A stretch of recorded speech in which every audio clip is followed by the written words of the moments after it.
Hello साथियों, ए to Z class में आपका स्वागत है। ये आपको स्क्रीन पे दिख रहा होगा, व्यक्तित्व लिखा हुआ है, वो स्क्रीन पे आपको दिख रहा होगा व्यक्तित्व।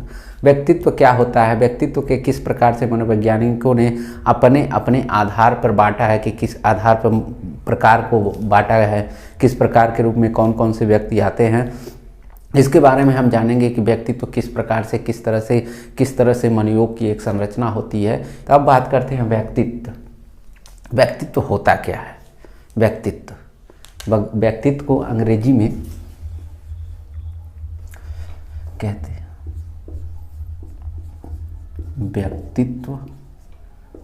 व्यक्तित्व को अंग्रेजी में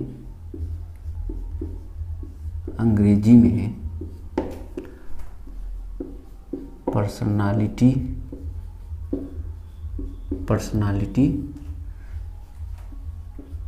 कहते हैं। क्या कहते हैं?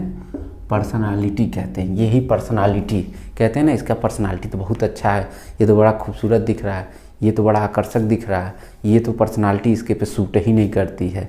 मतलब तमाम तरीके से आप उसके व्यक्तित्व की व्याख्या करते हैं कि इसका व्यक्तित्व इसके पे बड़ा अच्छा लगता है, इसका चेहरा इसके जैसा सूट करता है, ये इसके व्यवहार से मैच करता है, ये इस हाइट का है, ये इस फलाने हाइट का, ये खूबसूरत दिख रहा है, ये बदसूरत दिख रहा है। तो वो क्या है? उसका ये व्यक्तित्व है। तो ये पर्सनालिटी, अंग्रेजी में पर्सनालिटी कहते हैं। और पर्सनालिटी क्या होता है भाई? यहाँ पे कहा जाता है बाह्य गुणों का जो समावेशन होता था, बाह्य गुण जो हमको दिखाई देते हैं वही पर्सनालिटी माना जाता है। बाह्य गुण जो दिखाई पड़ते हैं उसे ही व्यक्तित्व मानते हैं। पहले के समय में जो क्या होता था कि जो हमको बाहरी गुण दिखाई देता था, यानी बहुत हंसने वाला है, बहुत मजाकिया है, बहुत बदमाश है, बहुत बुरा आदमी है, वो क्या होता था? एक तरह का एक छाप माइंड में छप जाता था कि आप उससे कभी मिले नहीं हैं, आप उससे कभी जाने नहीं हैं, लेकिन आप पहले से ही उसके प्रति लोगों ने बताया कि वो बहुत ख़राब आदमी है, बहुत ख़राब आदमी है, तो पहले से मन में क्या करते हैं? धारणा बना लेते हैं कि वो खराब ही है। आप उससे ना कभी मिले हैं, ना जाने हैं, ना समझे हैं, तो वो किस रूप में दिखाई देता था? वो बाह्य गुणों के रूप में ही दिखाई पड़ता था। अगर आप उससे कभी मिलते, शायद वो दूसरों के लिए व्यवहार दूसरा करता था, शायद आपसे व्यवहार अच्छा करता, तो वो गुणों से आप उससे मिल के ही तो जान सकते थे। लेकिन लोग कहते चले आए कि वो बुरा है, बुरा है, बुरा है, यानी लोग मेरे बारे में कहते चले आए कि मैं बुरा हूँ, बुरा हूँ, बुरा हूँ, तो आप कभी हमसे मिलिएगा नहीं। आप लोगों की बातें सुन के ही जान लीजिएगा कि मैं बुरा हूँ। क्योंकि वे आप सिर्फ बाह्य गुणों को जान के लोगों की बातें सुन के ही बस माने, आप हमारे आंतरिक गुणों को नहीं जाने। यानी आप उनकी बातें सुन के हमको बुरा मान लिए, लेकिन आप हमारे पास आते, हमसे मिलते, हमसे बात करते, शायद मैं जिस तरह से अन्य लोगों से व्यवहार करता हूँ उस तरह से व्यवहार नहीं करता, आपके साथ बहुत अच्छा व्यवहार करता, तो शायद मैं उनके लिए बुरा होता और आपके लिए अच्छा होता। तो यहाँ पर मेरे गुण क्या होते? बदल जाते। तो पूरा प्राचीन समय में ये इसी रूप में दिखाई पड़ता था। आज के जनरेशन के, आज के व्यक्तित्व के बारे में कहा जाए तो हम आंतरिक और बाह्य दोनों गुणों का अंतर करते हैं, तब जाके व्यक्तित्व की परिभाषा देते हैं। हम जो हमारे मन में चलता है, हम अंदर से अच्छे हैं तो बाहर से भी अच्छे हैं, दोनों का मैचअप करके तब हम व्यक्तित्व की, आज के जनरेशन में, आज के डेट में, आज के व्यक्तित्व की परिभाषा हम देते हैं। लेकिन ये प्राचीन समय में बाह्य गुणों के रूप में हमको जो दिखाई देता था वही हमारे लिए पर्सनालिटी हुआ करती थी। अब यहाँ बात करते हैं पर्सनालिटी जो शब्द है वो लैटिन भाषा के, जो अंग्रेजी का पर्सनालिटी शब्द है, पर्सनालिटी शब्द जो है वो किससे मिलके, किस भाषा से? सबसे पहले बताइए किस भाषा का है? पहले बताइए रोम भाषा का है, जापानीज है, कि ग्रीक है, कि लैटिन है, किस भाषा का है? तो आप यहाँ कहेंगे पर्सनालिटी शब्द जो है वो लैटिन भाषा का है। किस भाषा का? लैटिन भाषा। लैटिन भाषा का किस शब्द से, लैटिन भाषा के जो शब्द है वो कौन सा शब्द है जिससे पर्सनालिटी का निर्माण होता है। जो लैटिन भाषा जो है, अब इसी भाषा का जो शब्द है उस शब्द का नाम बताइए जिससे पर्सनालिटी बना हुआ है, व्यक्तित्व बना हुआ है। तो आप यहाँ कहेंगे पर्सोना। पर्सोना, पर्सोना शब्द जो है, इसी पर्सोना जो लैटिन शब्द है पर्सोना, इसी शब्द से पर्सनालिटी शब्द बना है। आज के जनरेशन में जो आया, आज के डेट में जो आप पर्सनालिटी कहते हैं, वो पर्सनालिटी किस शब्द से बना है? पर्सोना से। पर्सोना किस शब्द का है, किस भाषा का है? तो आप कहेंगे लैटिन भाषा का।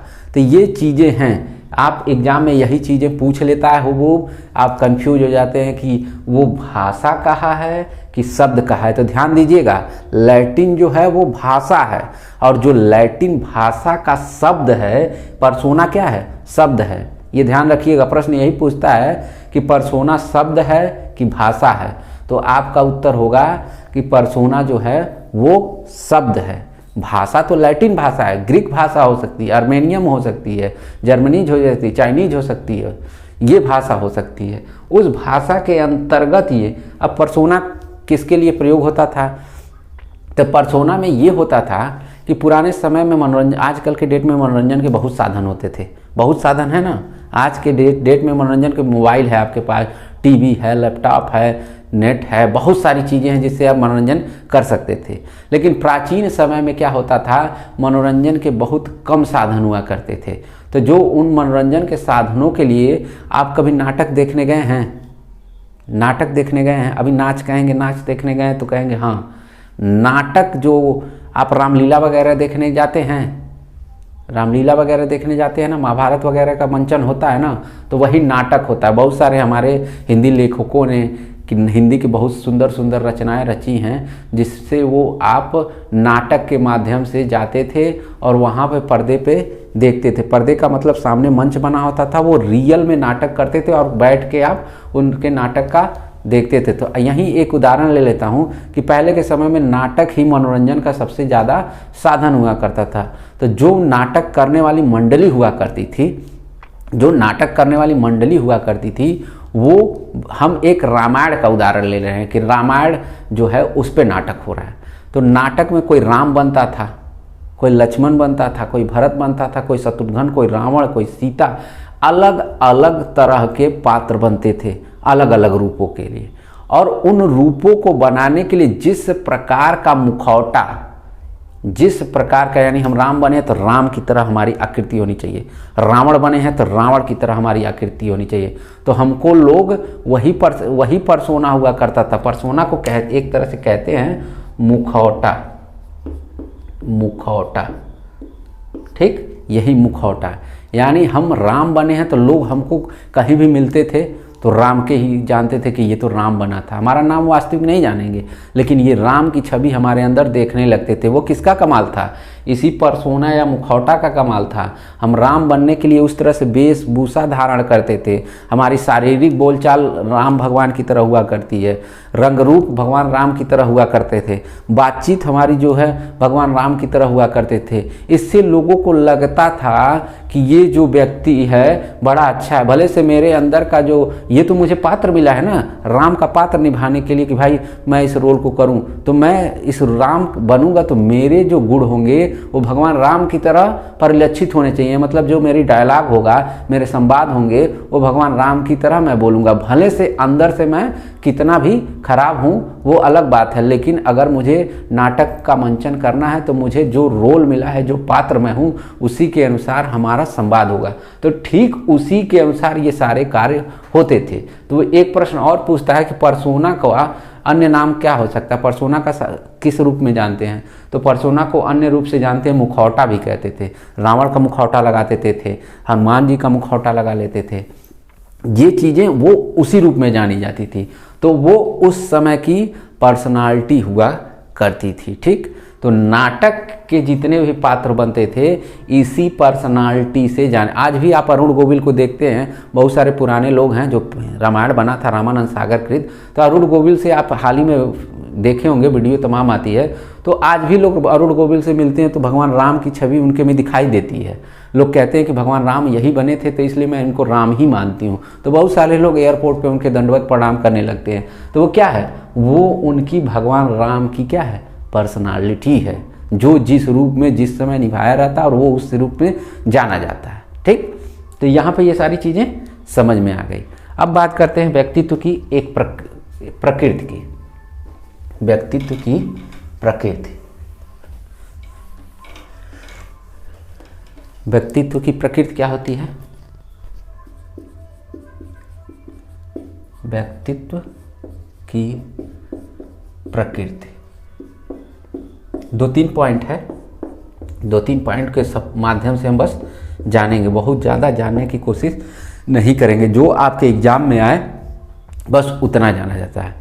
पहले पॉइंट पे कहते हैं व्यक्तित्व की प्रकृति किस तरह होती है, तो व्यक्तित्व की प्रकृति संगठनात्मक और गत्यात्मक होती है। यानी व्यक्तित्व की प्रकृति, व्यक्तित्व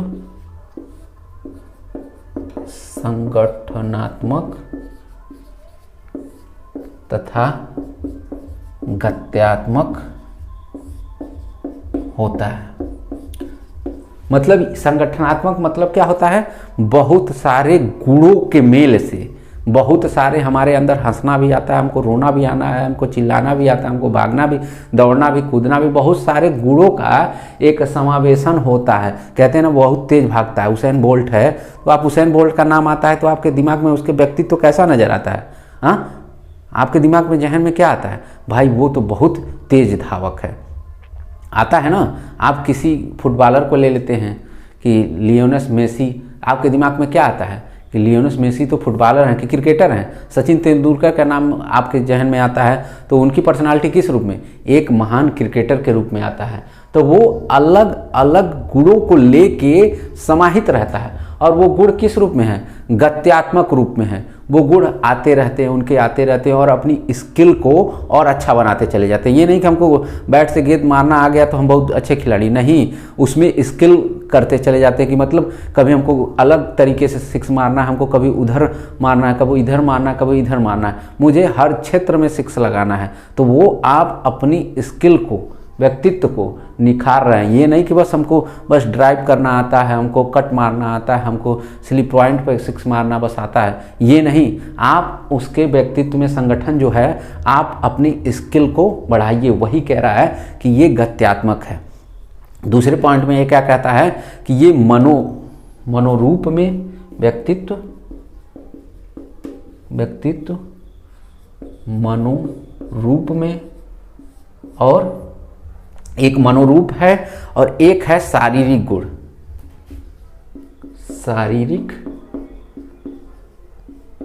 शारीरिक गुण के रूप में। मनोरूप भाई मन के अंदर हमारे क्या चल रहा है वो भी हमारा काउंट हो रहा है, और शारीरिक यानी जो हमारे अंदर है और जो हम शरीर के बाहर दिखता है। मतलब आप हमारे चेहरे को देख रहे हैं, दाढ़ी है ना, बाल है ना, हाँ, बहुत सारी चीज़, हाथ में पेन है ना, ये सारी चीज़ें क्या हैं, आप हमारे शारीरिक रूप के बाहरी गुणों को आप देख रहे हैं। लेकिन मनोरूप जो हमारे अंदर, दिल के अंदर क्या है, शरीर के अंदर क्या, हम सोच इस वक्त क्या रहे हैं, हम इस समय दिमाग में मेरे क्या चल रहा है, वो भी काउंट होता है, वो भी व्यक्तित्व के अंदर काउंट हो रहा है, वो भी व्यक्तित्व के अंदर। यानी हम दोनों गुणों को, बाहरी गुण या आंतरिक गुण कह सकते हैं, आंतरिक और बाह्य दोनों गुणों का संगम।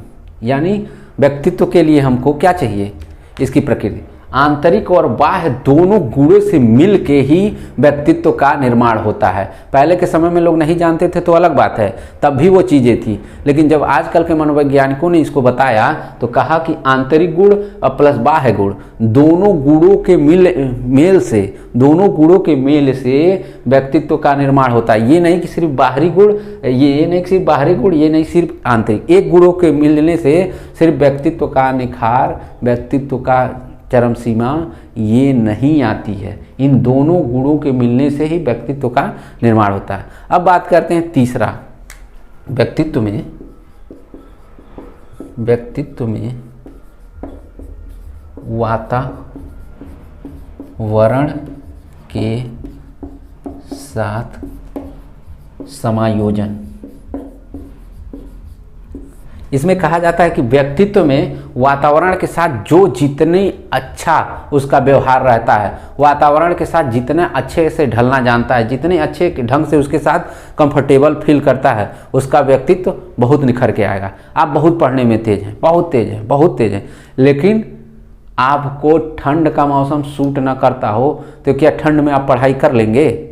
हाँ, नहीं कर पाएंगे। उसके लिए आपका व्यक्तित्व यानी आपकी पर्सनालिटी सूट नहीं कर रही है, शरीर भी आपका सूट नहीं कर रहा है कि भाई ठंड को सह सके।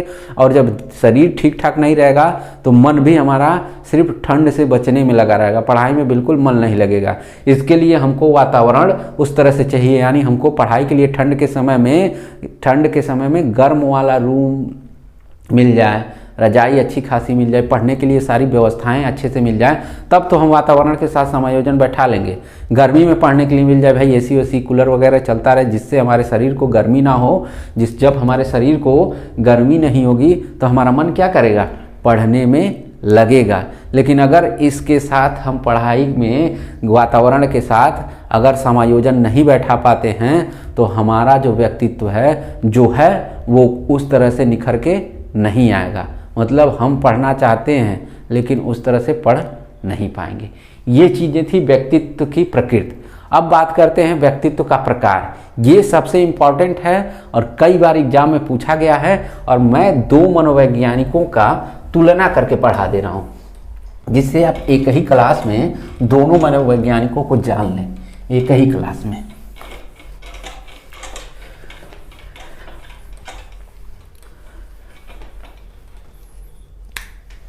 यहाँ से मैं डिवाइड कर ले रहा हूँ क्लास को और प्रकार लिख दे रहा हूँ।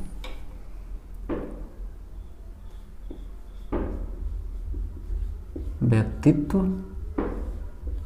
का प्रकार। व्यक्तित्व के प्रकार तो कई होते हैं, व्यक्तित्व के प्रकार तो कई होते हैं। हम सिर्फ 2 प्रकार को जानेंगे आज।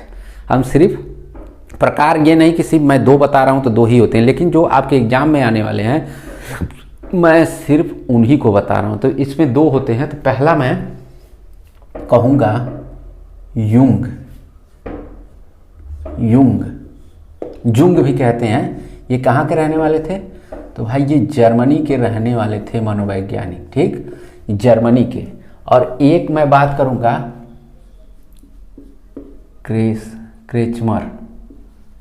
क्रेचमर, ठीक, इन दोनों की मैं बात करूंगा। अब बात करते हैं कि ये सामाजिक दृष्टिकोण से देते हैं, ये जो अपना व्यक्तित्व का निर्माण करते हैं ये सामाजिक आधार पर देते हैं, यानी सामाजिक दृष्टिकोण।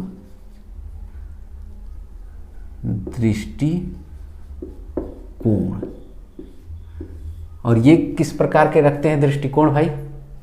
ये शरीर कहते हैं ना, शरीर रचना वाला, इनको कहा जाए शरीर रचना दृष्टिकोण। शरीर रचना वाला दृष्टिकोण,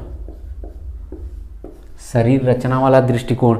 शरीर रचना का दृष्टिकोण एक और मनोवैज्ञानिक ने दिया है, सेल्डन महोदय ने। तो सेल्डन महोदय को हम इसलिए नहीं अभी लिख रहे हैं क्योंकि ये 1925 ईस्वी में इन्होंने अपना प्रकार दिया था, और सेल्डन महोदय ने सन 1942 ईस्वी में दिया था। तो पहले 25 आया था कि पहले 42 आया था? तो जाहिर सी बात है सन 1925 पहले आया है, उसके बाद में। तो हम किसका पहले लिखेंगे? सबसे पहले जानेंगे सन 1925 में क्रेचमर ने किस तरह से दिया और युंग ने किस तरह से दिया, ठीक।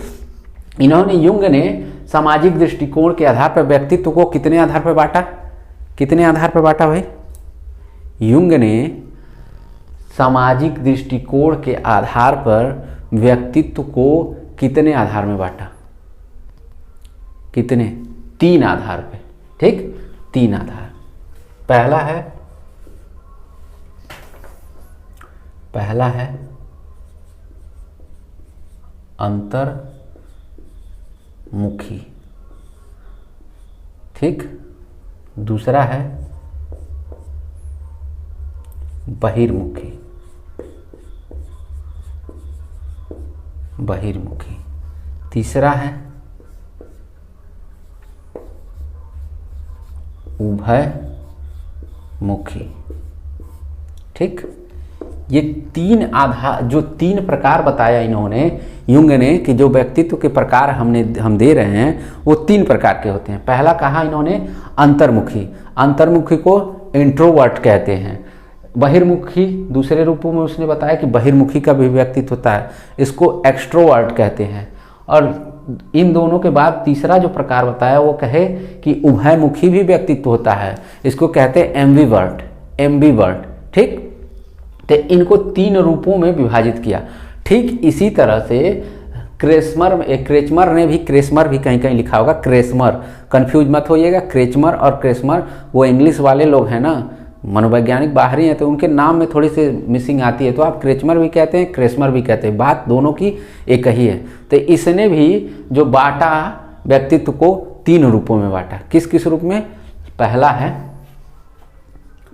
लंबकाय, लंबकाय।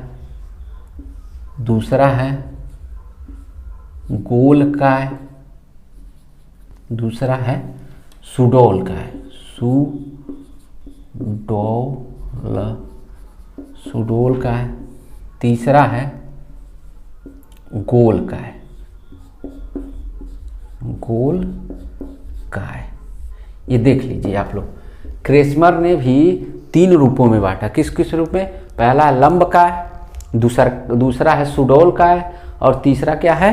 गोलकाय। ठीक, पहले वाले लंबकाय को क्या कहते हैं अंग्रेजी में? एस्थेनिक, एस्थेनिक कहते हैं अंग्रेजी में। दूसरे वाले को, सुडौलकाय को, एथलेटिक कहते हैं। और तीसरे वाले जो टाइप दिखा रहा है गोलकाय, इसको पिकनिक टाइप का कहते हैं। ठीक इसी से मिलता जुलता, ठीक इसी से मिलता जुलता शेल्डन महोदय ने भी अपना सिद्धांत दिया है। जो पहले वाले को कहते हैं लंबकाय, जो है उसको कहते हैं गोलाकार, यानी हम लेके चले आते हैं गोलकाय में। दूसरे वाले को कहते हैं लंबकाय, हम लेके चले आते हैं लंबकाय में। और जो तीसरा है सुडौलकाय, इसकी जगह पे शेल्डन महोदय कहते हैं ये आयताकार होता है। ठीक, ये आयताकार होता है। समझ में आया? तो एक बार मैं शेल्डन महोदय का भी लिख दूं कि जिससे आप कंफ्यूज नहीं होंगे। शेल्डन महोदय, शेल्डन महोदय ने लंबकाय बताया, सुडौलकाय की जगह उन्होंने आयताकार कह दिया, आयताकार। ठीक, अभी सेम टू सेम डिट्टो है, सेम डिट्टो। जो उनकी व्यक्तित्व की चीजें थी, जो व्यक्तित्व का वर्गीकरण था, ठीक शेल्डन महोदय ने भी इसका कहा। बस नाम लंबकाय, सुडौलकाय की जगह उन्होंने आयताकार कह दिया और गोलकाय की जगह क्या कह दिया? उन्होंने गोलाकार कह दिया।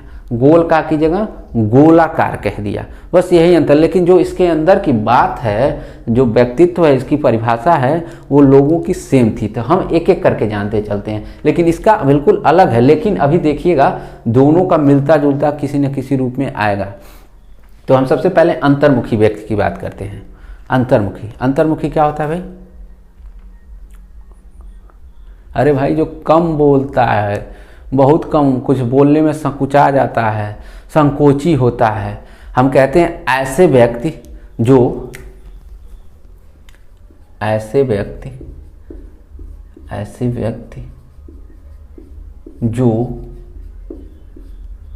संकोची। आप एक एक करके नाम बताइए जो संकोची हो सकते हैं भाई, जो अपने अंदर सिर्फ अपनी बातों को रखता है। संकोची। लज्जाशील भी कह सकते हैं, लज्जाशील। जिसको वीडियो न दिखाई दे रहा हो, अपनी वीडियो की क्वालिटी बढ़ा लेगा, अपनी वीडियो की क्वालिटी बढ़ा के देखेगा, उसको लज्जाशील भी कहते हैं, लज्जाशील। और क्या कह सकते हैं? संकोची हो गया, लज्जाशील हो गया, और क्या नाम आप दे सकते हैं? एकांत प्रिय कह सकते हैं, मितभाषी कह सकते हैं, एकांत प्रिय, वो एकांत में रहना पसंद करता है। मितभाषी, बहुत अच्छा बोलता है, मितभाषी कह सकते हैं, वो बहुत अच्छा बोलता है। ठीक। अंतर्मुखी, जो बहुत कम चीज़ें करते हैं। भविष्य केंद्रित, मतलब वो सिर्फ अपने भविष्य के बारे में सोचता है, इसको कह सकते हैं, यही एग्जाम में पूछा जाता है, यही शब्दावली एग्जाम में पूछा जाता है। ठीक, भविष्य केंद्रित, वो पूछ देगा कि जो भविष्य केंद्रित है वो किसके अंतर्गत आएगा, यही तीनों ऑप्शन दे देगा और आप कंफ्यूज हो जाएंगे कि कौन से व्यक्तित्व के अंतर्गत आएगा। ये जो मैं शब्दावली लिख रहा हूँ आप नोट्स बनाते चलिएगा, यही शब्दावली एक एग्जाम में उठा के रख देगा और आप कंफ्यूज हो जाएंगे कि भाई ये तो अंतर्मुखी के अंतर्गत आएगा कि बहिर्मुखी के अंतर्गत आएगा कि उभयमुखी के अंतर्गत आएगा। तो ये चीज़ें आप जानते रहें कि जो भविष्य केंद्रित होता है सिर्फ अपने भविष्य के बारे में सोचता है, सतर्क भी होता है, शांत भी होता है और तर्क प्रधान भी होता है। यानी ये व्यक्ति सतर्क भी होता है, शांत भी होता है। ठीक, ये सतर्क हो सकता है, शांत हो सकता है, तर्क प्रधान हो सकता है, यानी ये तर्क करने वाला भी व्यक्ति होता है, तर्क प्रधान होता है ये। ठीक, जल्दी घबराने वाला, यानी मुसीबत को ये जल्दी झेल नहीं पाता है, जल्दी घबराने वाला। किसी भी मुसीबत को ये जब जैसे ही छोटी बड़ी इसके पास मुसीबत आती है तो ये बहुत जल्दी घबरा जाता है। यानी यही प्रश्न कह दे, जल्दी घबराने वाला व्यक्तित्व जो का एक शब्दावली है वो किसके अंतर्गत आता है, तो आप बता सकते हैं अंतर्मुखी के अंतर्गत आएगा। आत्म केंद्रित कह सकते हैं, क्या कह सकते हैं, आत्म केंद्रित, यानी ये एक जगह बस सोचता है अपने बारे में। आत्म केंद्रित, ये अध्ययनशील भी हो सकता है कि भाई पढ़ता रहता है, अध्ययनशील, ये सिर्फ पढ़ने लिखने में ज़्यादा रुचि लेते हैं सब, ये अध्ययनशील हो जाते हैं। ये असामाजिक, क्योंकि ये एकांत में रहते हैं, लोगों से मिलना जुलना इनको पसंद नहीं होता है, तो इसीलिए ये असामाजिक भी हो जाते हैं, ये असामाजिक। और भी इस तरह की इनकी कैटेगरी होगी, तो इसलिए मैं आगे आदि लिख दे रहा हूँ। तो इस तरह के जितने भी व्यक्तित्व जिस व्यक्ति के अंतर्गत मिलते होंगे वो अंतर्मुखी व्यक्तित्व वाला व्यक्ति कहलाता है, जिसके अंतर्गत संकोची, लज्जाशील, एकांत प्रिय, मितभाषी, भविष्य केंद्रित, सतर्क, शांत, तर्क प्रधान, जल्दी घबराने वाला, आत्म केंद्रित, अध्ययनशील और सामाजिक। यानी जब हम लोगों से मिलेंगे ही नहीं, उनसे बात नहीं करेंगे, उनसे इंटरेक्ट नहीं करेंगे तो क्या होगा, जाहिर सी बात है हम असामाजिक हो जाएंगे। हम सिर्फ अपने बारे में सोचते हैं क्योंकि हम अंतर्मुखी होते हैं, सिर्फ अपना अच्छा बुरा सोचते हैं। हम भविष्य को लेकर परेशान रहते हैं कि भविष्य में पता नहीं हम क्या कर पाएंगे कि नहीं कर पाएंगे। शांत रहना पसंद करते हैं क्योंकि हम अकेले रहते हैं तो शांत, सतर्क रहते हैं कि भाई हमको कोई दिक्कत ना हो, किसी कारण से दिक्कत ना। आप अपनी कैटेगरी देख लीजिए, मैं जो बोल रहा हूँ आप इस किस कैटेगरी के अंतर्गत आते हैं, किस कैटेगरी में आते हैं। तो जल्दी घबराने वाली, आपके पास कोई मुसीबत आती है तो आप उसके विचार नहीं करते हैं, आप तुरंत घबरा, क्या होगा मेरे साथ, क्या होगा क्या होगा, अरे आई है मुसीबत तो टलेगी भी। ठीक, तो आप ये चीज़ें हैं। तर्क प्रधान, जल्दी घबराने वाले, मितभाषी, ये बहुत अच्छा बोलते हैं। क्यों? क्योंकि इन्होंने किताबों का इतना अध्ययन किया होता है, ये अध्ययनशील होते हैं कि इनके पास वाणी की जो क्षमता होती है बहुत ज़्यादा होती है, बहुत सारे शब्दों से परिचित होते हैं, इसलिए ये मितभाषी होते हैं। ठीक, अब दूसरे की बात करते हैं, बहिर्मुखी। भाई बहिर्मुखी यानी अभी तक तो हम एकांत थे, अब बहिर्मुखी मतलब जो समाज में रहता हो, समाज में घूमता हो, समाज में अपना कार्य करता हो, अपने लिए कार्य ना करता हो, तो ये कह सकते हैं उसको बहिर्मुखी। इसके भी एक एक पॉइंट मैं लिखवा दे रहा हूँ जिससे आपको किसी भी प्रकार की कोई कन्फ्यूजन ना हो, एग्जाम में वो शब्दावली पूछ ले तो। जैसे कहा जाए कि व्यवहार कुशल, व्यवहार, इसमें व्यक्ति कैसा होता है, व्यवहार कुशल होता है। ठीक, चिंता मुक्त होता है। क्या होता है, चिंता से मुक्त, क्योंकि ये लोगों से मिलता जुलता रहता है ना, इसको किसी हर मुसीबत को जानता रहता है, लोगों के पास जाता है, समझता है, जानता है, ये सामाजिक होता है। ये यहाँ पे को पूछेगा प्रश्न कि कौन से व्यक्तित्व के अंतर्गत सामाजिक होता है, कौन से व्यक्तित्व के अंतर्गत असामाजिक। तो असामाजिक के अंतर्गत आप कहेंगे अंतर्मुखी और सामाजिक के अंतर्गत कहेंगे बहिर्मुखी। तो यहाँ पे मैं लिख दे रहा हूँ, ये सामाजिक व्यक्ति होता है। ठीक, ये कैसा व्यक्ति होता है, ये सामाजिक बहिर्मुखी वाला व्यक्ति होता है। ये व्यवहारिक होता है, व्यवहारिक मतलब हर लोगों के साथ इसका व्यवहार बड़ा अच्छा रहता है। ये वाक्पटु होता है, क्योंकि लोगों से मिलता रहता है। अन्य प्रकार की भाषाएं, भोजपुर किसी ग्रामीण क्षेत्र में, ग्रामीण अंचल में चला गया तो वहाँ पे भोजपुरी बोल के लोगों को बोलना शुरू कर देगा। कहीं अच्छे लोगों के बीच पहुँच गया तो उस तरह की लैंग्वेज उनके अनुसार बोलना शुरू कर गया। तो इसीलिए कहा जाता है वाक्पटु भी होता है। ये तमाम लोगों के बीच बैठते उठते तमाम भाषाओं का ज्ञान हो गया रहता है, इसीलिए इसको वाक्पटु भी कहते हैं कि तमाम भाषाओं को जानता रहता है। ये अहमवादी होता है, मतलब अहंकारी होता है। अहमवादी आप कह सकते हैं ये व्यक्ति अहंकार जाता होता है, क्योंकि लोगों से मिलता रहता है। मेरा फलाने से संबंध है, मेरा ढेकाने से संबंध है, मेरा इनसे संबंध है, उनसे संबंध है। तमाम लोगों को लेके इसके अंदर अहंकार भी रहता है कि मेरा इन नेताओं के साथ उठना बैठना, इन अधिकारियों के साथ उठना बैठना, इस तरह के समाज में लोगों के साथ उठना बैठा है। इसीलिए ये अहमवादी भी कहा जाता है, यानी ये एक तरह से अहंकारी। अच्छा वक्ता होता है भाई, अच्छा बोलने के साथ साथ अच्छा वक्ता भी होता है। किसी पार्टी वगैरह में नेता क्या होते हैं, अगर नेता का उदाहरण दिया जाए तो बहिर्मुखी वाला सबसे फिट उनके पे बैठता है, क्योंकि वो अच्छे वक्ता भी होते हैं। पार्टी जैसे चेंज करेंगे, देखिएगा कि आज रोज पानी पी के गाली दे रहे थे, अगली पार्टी में चले गए तो इस पार्टी को पानी पी के गाली देना शुरू करेंगे। तो ये किस रूप में होगा, ये अच्छा वक्ता होने के कारण ही होगा। इनके अंतर्गत नेतृत्व की क्षमता होती है भाई, लोगों के साथ मिलते देखते समझते ये नेतृत्व का गुण इनके अंदर आ जाता है। ये साहसिक होते हैं, ये साहस इनके अंदर पाया जाता है। ये साहसिक होते हैं, ये आक्रामक होते हैं, यानी अपनी बात को कहने से कभी रुकते नहीं हैं। गलियाई के कहेंगे लेकिन कह देंगे।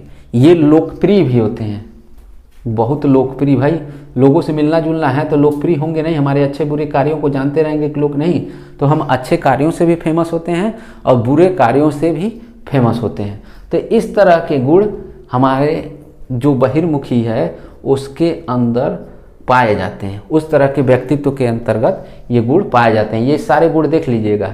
ऐसे व्यक्ति होते हैं जिनके अंदर व्यवहार कुशल, चिंता मुक्त होते हैं, सामाजिक होते हैं, व्यवहारिक होते हैं, वाक्पटु होते हैं, अहंकारी होते हैं, अच्छे वक्ता होते हैं, नेतृत्व करने की क्षमता होती है, वो साहस उनके अंदर अदम्य साहस होता है, आक्रांत होते हैं, यानी कभी भी अपनी बात को कहीं भी रखने के लिए वो डरते नहीं। अपनी बात को आक्रांतता से चिल्ला के किसी को डरा के वो अपनी बात को रख लेते हैं। लोकप्रिय होते हैं। लोकप्रिय भाई अच्छे कार्यों के लिए भी इसमें हो सकते हैं और बुरे कार्यों के लिए भी लोकप्रिय हो सकते हैं। और इसीलिए कहा जाता है कि ये सारे जितने भी चीज़ें यहाँ दिखाई दे रही हैं ये बहिर्मुखी के अंतर्गत आएगा। अब उभयमुखी क्या होता है? उभयमुखी के अंतर्गत हम कह सकते हैं कि जिनके अंतर्गत ये दोनों गुण यानी अंतर्मुखी प्लस बहिर्मुखी के गुण पाए जाते हैं। और इस तरह का जिनके पास व्यक्तित्व होता है उभयमुखी का, वो व्यक्ति समाज में बहुत ज़्यादा सफल माना जाता है।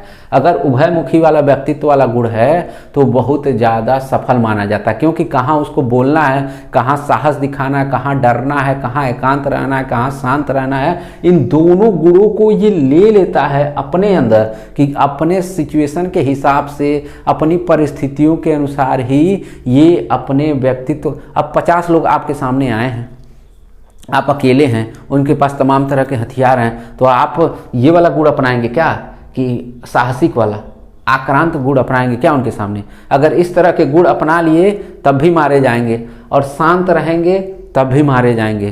तो इन दोनों के गुणों को हम मिला के उनके बीच से अच्छा बोल के कहाँ बोलना है, कब उनकी बात सुननी है, कब अपनी बात रखनी है, इन दोनों को मिला के एक अच्छा कार्य कर लेते हैं, जिससे आपका एक नया रास्ता निकल जाता है और उस कार्य को आप आसानी ढंग से कर ले जाते हैं। उसको उभयमुखी कहते हैं। उभयमुखी में क्या कहा जा रहा है कि ये दोनों गुण अंतर्मुखी और बहिर्मुखी के गुण पाए जाते हैं, उसको क्या कहा जा रहा है? उभयमुखी कहा जा रहा है। इस प्रकार में अंतर्मुखी, बहिर्मुखी और उभयमुखी, इसमें किसी भी प्रकार का कोई कन्फ्यूजन है। सबसे पहला प्रश्न जो पूछेगा वो कहेगा कि सामाजिक दृष्टिकोण के अनुसार सबसे पहली परिभाषा किसने दी?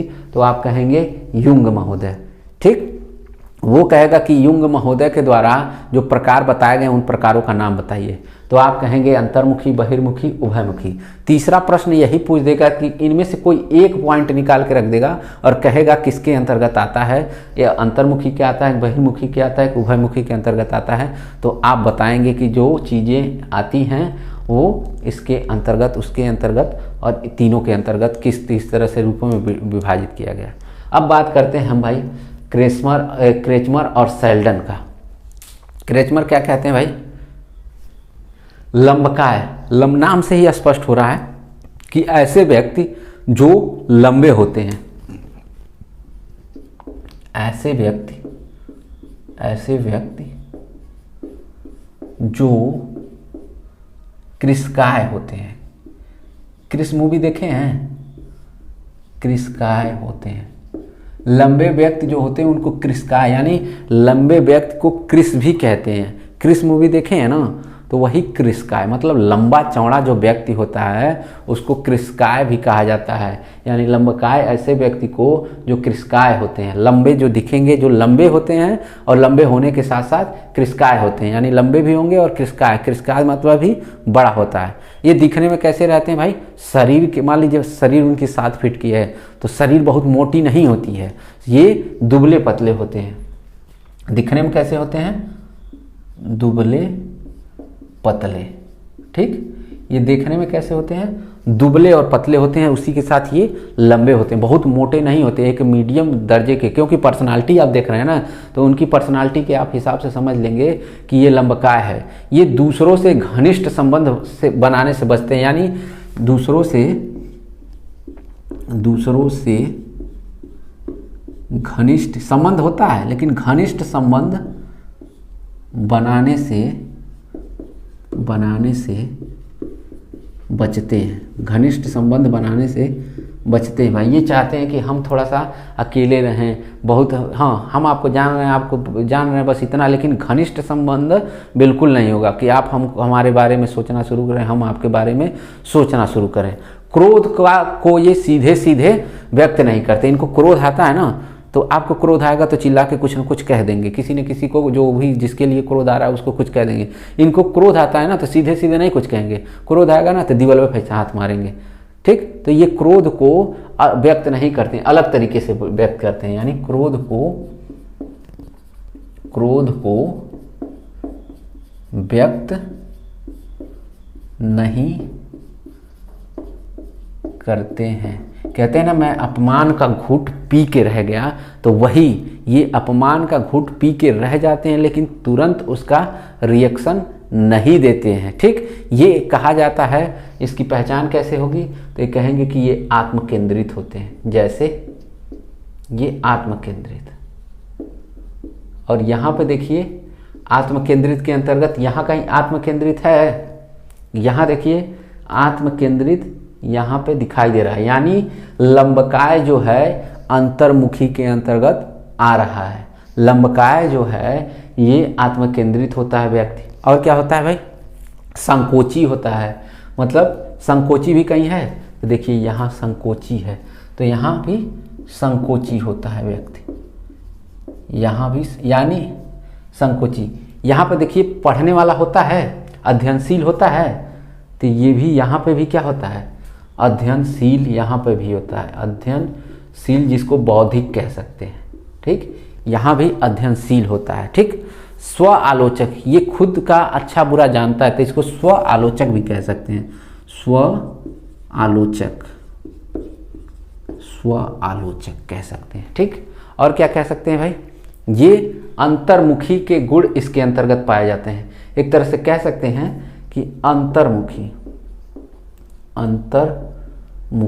यानी अंतर्मुखी के ये सारे के सारे गुण जो होते हैं लगभग, ये इस तरह के व्यक्तित्व में, लंबकाय व्यक्तित्व के अंतर्गत इस तरह के गुण पाए जाते हैं। अब बात करते हैं सुडोलकाय। भाई फिटफाट बॉडी दिखती है, बहुत अच्छे दिखते हैं, जिसको कहते हैं ऐसे व्यक्ति क्या होते हैं? ये सुडोलकाय के साथ साथ पुष्टकाय भी होते हैं। यानी ऐसे व्यक्ति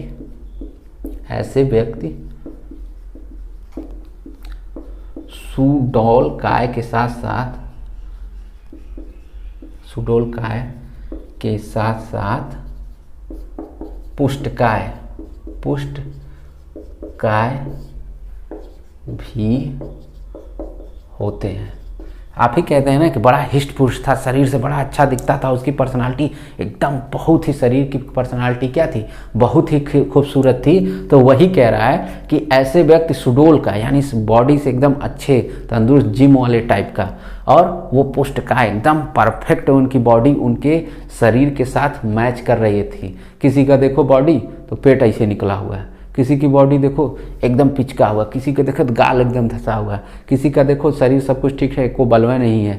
तो ये उसकी पर्सनालिटी के साथ बिल्कुल मैच नहीं करता है। तो यहाँ कहता है कि ये सारी चीज़ें उसके साथ परफेक्ट होती हैं, यानी बॉडी ठीक होती है, उसकी पर्सनालिटी ठीक होती है, उसके चेहरे ठीक होते हैं। इस तरह के व्यक्तित्व को सुडोल काय के अंतर्गत रखा जाता है। ठीक, इनके गुण क्या होते हैं भाई? इस तरह के व्यक्तित्व के अंदर गुण क्या होते हैं भाई, जल्दी बताइए। ये सबसे पहले तो ये स्वस्थ शरीर वाले होते हैं, सबसे पहले स्वस्थ शरीर वाले। ये व्यक्तित्व कैसा होता है? स्वस्थ शरीर वाला। इसका शरीर को होगा एकदम फिट होगा, स्वस्थ शरीर। ठीक, मतलब देखने से एकदम बिल्कुल कोई बीमार टाइप के नहीं दिखेंगे, कि इनको देखते कई लोगों को लगता है, पता लगता है कि इसको तो बहुत सारी बीमारी है। देखने से आप कभी कभी कहते भी होंगे, ठीक, तो देखने से। लेकिन ऐसे व्यक्ति को देखेंगे, भले से बीमार रहेगा, लेकिन आप कहेंगे नहीं, ये कभी बीमार नहीं हो सकता, क्योंकि इसकी शरीर क्या है, एकदम स्वस्थ दिख रही है मुझे। ठीक, ये विनोद प्रिय होते हैं, बड़े मजाकिया ये व्यक्ति होते हैं, विनोद प्रिय। ये व्यक्ति क्या होते हैं? बड़े मजाकिया होते हैं, बड़े फनी टाइप के होते हैं, बड़े मजाकिया, हर बात पे मजाक करते रहेंगे, हर किसी को खुश रखने की बात करते हैं। ठीक, तो बड़े मजाकिया हैं। ये बड़े परिश्रमी होते हैं। ये व्यक्ति जो होते हैं ना, बड़े परिश्रमी, यानी जिम में जाके अपनी बॉडी बनाते हैं, परिश्रमी। ये वाला नहीं परिश्रमी कि जिम में जाके बॉडी बनाते हैं। ये कोई भी काम देंगे ना, पढ़ने के लिए जाएंगे तो भी उसमें परिश्रम करेंगे, कहीं खेलने के लिए जाएंगे उसमें भी परिश्रम, मतलब जिस भी क्षेत्र में इनको भेज दिया जाएगा वो उसमें अच्छे से कार्य करेंगे। इसीलिए इनको कर्मशील भी कहा गया। ये बड़े कर्मशील, अपने कर्म को लेके बड़े ही उत्साहित रहते हैं। कार्य कोई भी होता है, ये कहते हैं ना, कार्य कोई हमारे लिए छोटा बड़ा नहीं है, कार्य तो बस कार्य है। इसीलिए उस कार्य को हम अपने कर्म के अनुसार कर रहे हैं, इसीलिए इनको कर्मशील भी कहा जाता है। ये बड़े महत्वाकांक्षी होते हैं, मतलब जो चीज़ ठान लिया हमको ये करना है, यानी हमको नौकरी पानी है, तो नौकरी पाने के लिए हमेशा प्रयासरत रहते हैं, उसी को महत्वाकांक्षी कहते हैं। महत्वाकांक्षी, ये बड़े महत्वाकांक्षी होते हैं कि मतलब जो भी ठाना इन्होंने कि हमको ये कार्य करना है, उस कार्य के लिए एकदम तत्पर होते हैं। ये कहते हैं हर किसी के लिए समर्पित होते हैं। समर्पित यानी आप कुछ मांगेंगे ना, इनके पास कुछ रहेगा ना तो वो दे देंगे।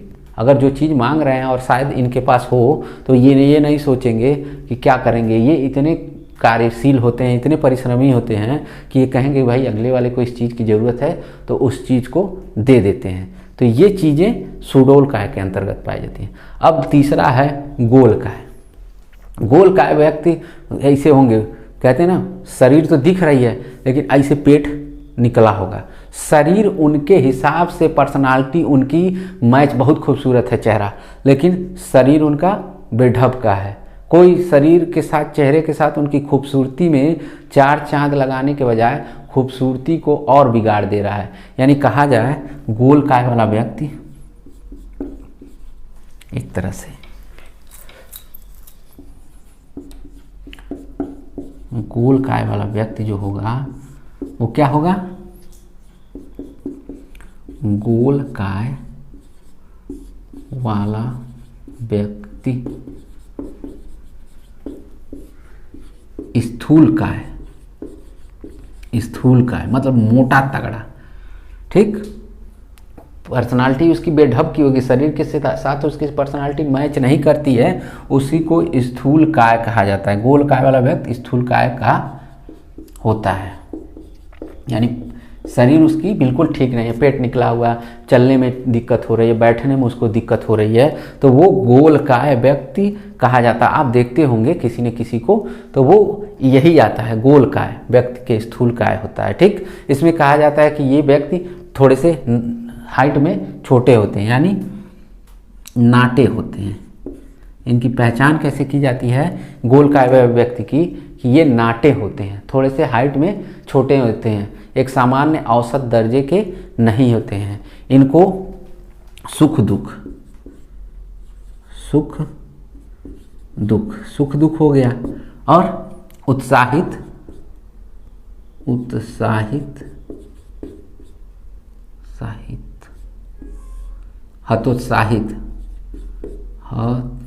उत्साहित भी होते हैं,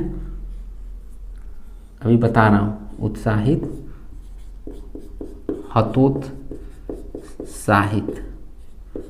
हतोत्साहित भी होते हैं। ये सुख दुख, हतोत्साहित, सक्रिय निष्क्रिय यानी क्रियाशील कहेंगे, सक्रिय निष्क्रिय क्रियाशील भी कह सकते हैं, ठीक। और क्या कह सकते हैं इनको, और कह सकते हैं कि ये कभी खुशी कभी गम, यानी ये कभी भी इन्हीं के बीच में कभी खुश रहेंगे कभी बहुत दुखी हो जाएंगे, इनका कोई समय नहीं होगा। ये हमेशा एक घड़ी की पेंडुलम की तरह झूलते रहते हैं कि भाई कब खुश हो जाएंगे कब दुखी हो जाएंगे, इनकी कोनो गारंटी नहीं है। अब एक पल बहुत हंसने लगेंगे और एक पल इतने दुखी हो जाएंगे कि लगेगा कि अरे बाप रे क्या से क्या हो गया। तो ये व्यक्तित्व जो होता है गोलकाय वाले, ये सुख दुख, उत्साहित हतोत्साहित, सक्रिय निष्क्रिय, इस तरह के गुण इनके अंतर्गत पाए जाते हैं। लेकिन ये सारे के सारे गुण ये क्या होंगे, एक घड़ी की पेंडुलम की तरह घूमते रहते हैं। एक पल में बंदा क्या करेगा, बहुत खुश हो जाएगा, और दूसरे ही पल में बंदा क्या होगा, बहुत दुखी हो जाएगा। और अभी तो आप कहेंगे कि अभी तो हंस रहा था, क्या हो गया अचानक, हाँ क्या हो गया। तो वही चीज़ें ये इस तरह के व्यक्तित्व के अंतर्गत आती हैं जो गोलकाय वाला व्यक्तित्व होता है, ठीक। तो ये चीज़ें हैं, सुख दुख, उत्साहित हतोत्साहित, सक्रिय निष्क्रिय, इसीलिए मैंने दोनों को एक साथ लिखा है। और इन्हीं के बीच ये झूलते रहते हैं, यानी निर्णय नहीं ले पाते, निर्णय नहीं ले पाते हैं। ये निर्णय नहीं ले पाते हैं कि क्या हमारे लिए अच्छा है और क्या हमारे लिए बुरा है। बहुत अच्छा निर्णय नहीं ले पाते हैं, बहुत बुरा भी निर्णय नहीं ले पाते हैं। तो ये कहा जाता है कि घड़ी की पेंडुलम, मैं घड़ी बना दूं जिससे आप एक ट्रिक के माध्यम से आप जानते भी रहेंगे कि ये इसी तरह झूलते रहते हैं, ये इसी तरह झूलते रहते हैं, ठीक। अब ये फैसला कर ही नहीं पाएंगे। तो ये थे व्यक्तित्व का जो प्रकार था। आपके एग्जाम में ये आप पुराना पेपर उठा के देखिए, पुराना पेपर, ये युंग से प्रश्न पूछे गए हैं, क्रेस्मर से प्रश्न पूछे गए हैं, सेल्डन से प्रश्न पूछे गए हैं। तो आप कह सकते हैं कि शरीर के आधार पर, शरीर रचना के आधार पर दो मनोवैज्ञानिकों ने बांटा है। आप कहेंगे क्रेस्मर का भी नाम लेंगे, आप सेल्डन का भी नाम लेंगे। क्रेस्मर के क्या क्या है, आप कहेंगे क्रेस्मर द्वारा लंब का है, सुडोल का है, गोल का है, ठीक। आप सेल्डन के द्वारा क्या कहेंगे, लंब का है, आयताकार, गोलाकार, ठीक। तो इस तरह का नाम लेंगे। ये दोनों चीज़ें एक मनोवैज्ञानिकों की तरह मिल रही है, क्योंकि 1925 में क्रेस्मर का आया था और 1942 में सेल्डन का आया था। तो इसीलिए सबसे ज़्यादा प्रभावी जो माना जाता है वो क्रेचमर का ही माना जाता है। इसीलिए मैंने क्रेचमर को उठा के रखा कि आप इन दोनों में समानता असमानता देख लें और आप चीज़ों को एकदम कंफर्म कर सकें। जो व्यक्तित्व से अब इन दोनों से कोई भी प्रश्न आएगा तो इससे बाहर का नहीं आएगा, इसका मैं दावा करता हूँ। इससे बाहर का अगर व्यक्तित्व का इन दोनों के अलावा प्रकार में इनसे बाहर का प्रश्न नहीं आएगा। बस ये चीज़ें आप ध्यान होनी चाहिए कि क्या चीज़ें मैंने बताई। अगर ये चीज़ें आपको ध्यान में हैं तो आप व्यक्तित्व के प्रकार के अंतर्गत ये चीज़ें बड़े आसानी से कर सकते हैं।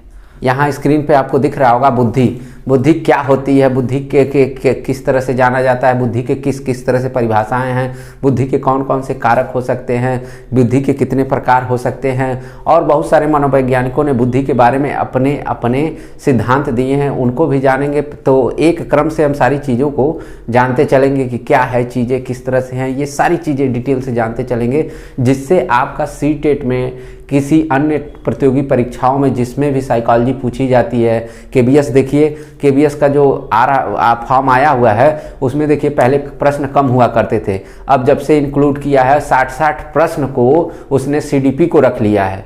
60 प्रश्न सीडीपी को रख लिया। तो भाई जिनको भी केबीएस वगैरह की वैकेंसी देनी है, ये सीडीपी को बिल्कुल ध्यान से देखें और इनका बुद्धि से कम 3 से 4 नंबर फिक्स है, कटेगा नहीं। बुद्धि से 3-4 नंबर उनको फ्रेश मिल जाएगा कि कम से कम 1 नंबर तो बहुत काफ़ी होता है किसी को फेल पास होने के लिए। तो यहाँ पे तो मैं 4-4 नंबर का फर्क हो रहा है, 5-7 भी पूछ सकता है, लेकिन 4 नंबर का एकदम कन्फर्मेशन है कि 4 नंबर बुद्धि से उसका रहेगा ही रहेगा। सीटेट में आप देखिए परिभाषाओं को घुमा के पूछता है, प्रश्नों को घुमा के पूछता है, एज ए मूल सिद्धांत न पूछ के उसको अप्लाइड फॉर्म में पूछ रहा है, तो उसकी परिपाटी थोड़ी सी दूसरी है। तो उसको भी हम जान लेंगे कि उसकी परिपाटी पूछेगा क्या।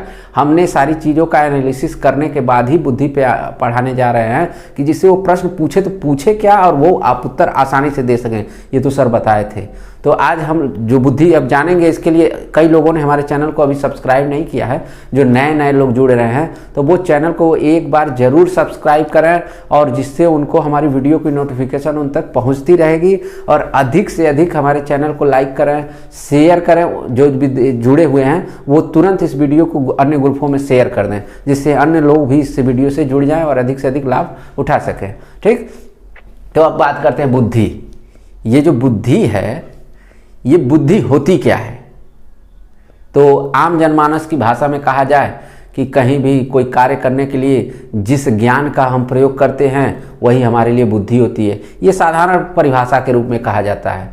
लेकिन अगर बात की जाए कि बुद्धि शब्द सबसे पहले किसने दिया है, यानी बुद्धि अगर लाइफ में आप जानते हैं बुद्धि नाम की कोई चीज़ होती है, कोई वस्तु होती है ना, हाँ, बुद्धि नाम की वस्तु ही होती है। अगर आपके हिसाब से अगर वस्तु है तो आप गलत हैं। बुद्धि जो है ना उसको टच किया जा सकता है, ना महसूस किया जा सकता है। बुद्धि किस रूप में है? अमूर्त रूप में है, जो आपको दिखाई नहीं देती है। ये पेन दिखाई दे रहा है, ये मूर्त रूप में है। जो मैं अभी बोलूँगा 10 सेकंड बाद बोलूँगा, 1 मिनट बाद बोलूँगा, वो आपको पता है, चाहे वो कहीं दिखाई दे रहे हैं। मेरे शब्द आपको बस सुनाई दे रहे होंगे, लेकिन शब्द अच्छा रसा आपको दिखाई नहीं दे रहे हैं। यानी बुद्धि कहा जाए तो अमूर्त योग्यता है, चाहे अमूर्त चिंतन है। सबसे पहले मैं बुद्धि की बात करूंगा। प्रश्न सबसे पहले यही पूछ लेगा कि बुद्धि शब्द का संप्रत्यय किसने दिया?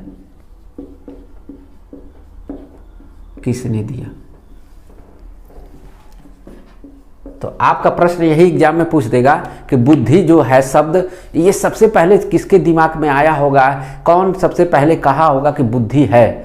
तो ये आप लोग जानते होंगे चाहे नहीं जानते होंगे। जो लोग जानते हैं एक बार कमेंट के माध्यम से उत्तर दे दें, और जो नहीं जानते हैं हम वो उत्तर आपको बता दे रहे हैं। बुद्धि जो शब्द है, मैंने शब्द लिखा है, बुद्धि जो शब्द है उसका संप्रत्यय सबसे पहले किसने दिया? तो आप कहेंगे 1885 ईस्वी में।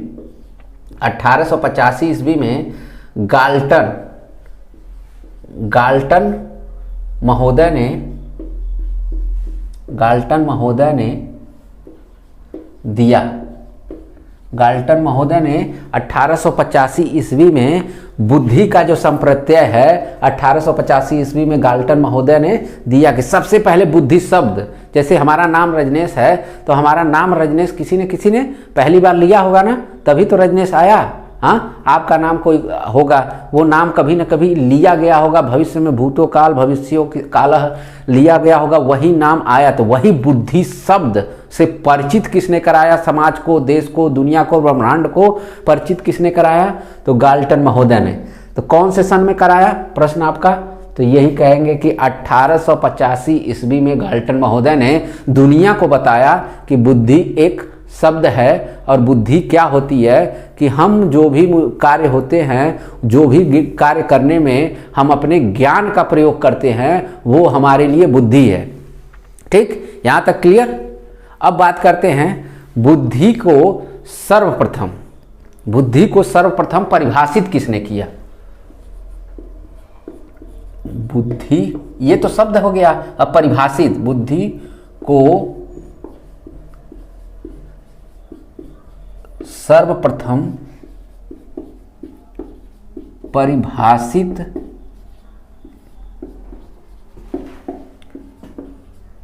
किसने किया? ये प्रश्न एग्जाम में देखिए पूछ ले तो आप कंफ्यूज ना होइए कि बुद्धि शब्द को सर्वप्रथम परिभाषित किसने किया, या बुद्धि को सर्वप्रथम परिभाषित किसने किया, यानी समाज में बुद्धि को लेके आया एक परिभाषा के रूप में। अभी तक बुद्धि की कोई भी परिभाषाएं नहीं आई थी, सबसे पहली बुद्धि की परिभाषा दी किसने? ये प्रश्न है आपके लिए। अगर आप जानते हैं तो कमेंट से बताइए, नहीं जानते हैं तो मैं बता दूंगा। सर्वप्रथम तो आप कहिए कि बुद्धि को सर्वप्रथम परिभाषित किसने किया? भाई बेरिंग महोदय ने। बेरिंग जानते हैं ना? हाँ, अरे भाई साइकिल होती है ना, उसमें बैरिंग लगता है ना, तो समझ लीजिए उसी से कॉन्सेप्ट रख लीजिए, बेरिंग। ठीक, उनका नाम था क्या? बेरिंग, यानी बिना रिंग के। ठीक, अब बैरिंग कहेंगे तो साइकिल में होती है ना, ऐसे साइकिल जिसके माध्यम से चलती है, चक्का चलता है, बेरिंग में लगा होता है ना, उसी के माध्यम से। तो वही यही है, बेरिंग महोदय ने सर्वप्रथम बुद्धि की परिभाषा दी। ठीक, और बुद्धि की परिभाषा कौन से सन में दी? आप सन बता सकते हैं? एक बार सन बता सकते हैं तो सन बता दीजिए मुझे। सन 1923 ईस्वी में। सन 1923 ईस्वी में सर्वप्रथम बुद्धि की परिभाषा दी। सर्वप्रथम सन 1923 ईस्वी में। वो परिभाषा क्या थी बता सकते हैं? जो बेरिंग महोदय ने सन 1923 में जो परिभाषा दी, उस परिभाषा बता सकते हैं कि क्या वो परिभाषा है? बिल्कुल आप परिभाषा वो बताइए अगर जानते हो तो। क्या वो परिभाषा थी? उनकी परिभाषा थी, बुद्धि वही है जो बुद्धि का मापन करता है। यही इनकी परिभाषा थी। ठीक, बेरिंग महोदय की यही एक परिभाषा थी। यही सर्वप्रथम मापता है, चाहे बुद्धि का परीक्षण करता है। मापना का छोड़ को यहाँ बुद्धि का परीक्षण करता है। तो यही ऐसी परिभाषा है जो बुद्धि के क्षेत्र में सर्वप्रथम दी गई थी। अगर एग्जाम में पूछ दे, 4 ऑप्शन में परिभाषाएं लिख दे, 4 परिभाषाओं को, और उसमें से पूछ दे कि सर्वप्रथम बुद्धि की कौन सी परिभाषा है इसमें से, तो आप ये परिभाषा को एक बार जरूर ध्यान दीजिएगा। बुद्धि वही है जो बुद्धि का परीक्षण करती है, चाहे बुद्धि का मापन करती है, चाहे बुद्धि के परीक्षण का मापन करती है। ठीक ना, ये सारी चीजें कर सकते हैं आप कहीं कहीं लिखा होगा कि परीक्षण का मापन, चाहे परीक्षण करिए, चाहे परीक्षण का मापन करिए, चाहे परीक्षण का प्रयोग में लाइए। ये इसी तरह की परिभाषाएं किसने दी?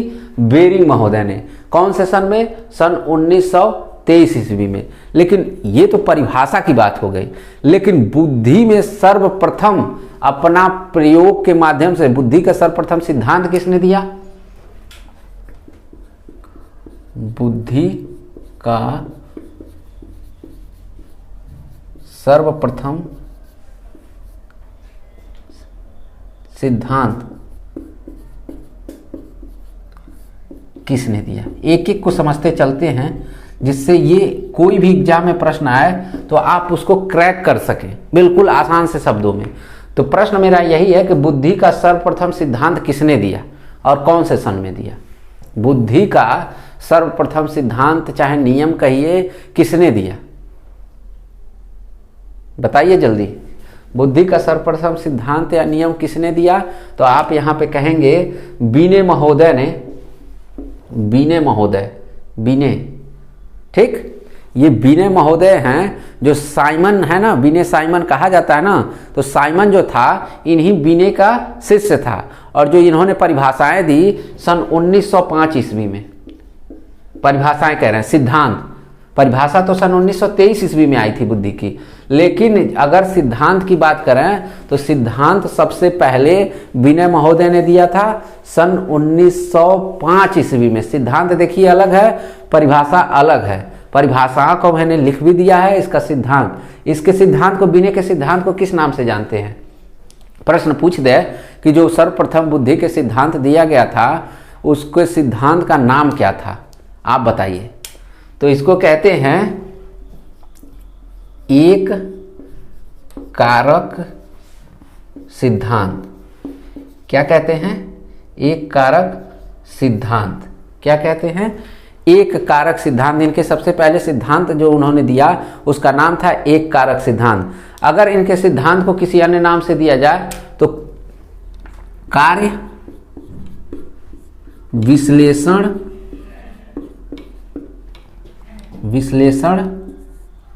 का सिद्धांत। कार्य विश्लेषण का सिद्धांत। इन्होंने क्या दिया? कार्य विश्लेषण का सिद्धांत। ठीक, एक कारक का सिद्धांत, कार्य विश्लेषण का सिद्धांत, इस तरह से इनका सिद्धांत का नाम था, जो कौन से सन में मिला? सन 1905 ईस्वी में। अब ये कहा जाता है कि जब इनका एक कारक जो सिद्धांत था, ये सिद्धांत तो बनाए, लेकिन इनके सिद्धांत में इन्होंने कहा कि सारे जो कारक होते हैं सिर्फ एक कारकों से तो बुद्धि मिलकर बनी नहीं होती है, बहुत सारे कारक मिलकर बने होते हैं। तो इन्होंने सन 1911 ईस्वी में, बीना महोदय ने 1911 ईस्वी में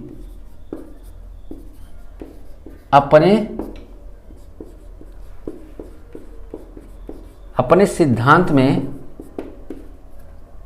संशोधन किया। अपने सिद्धांत में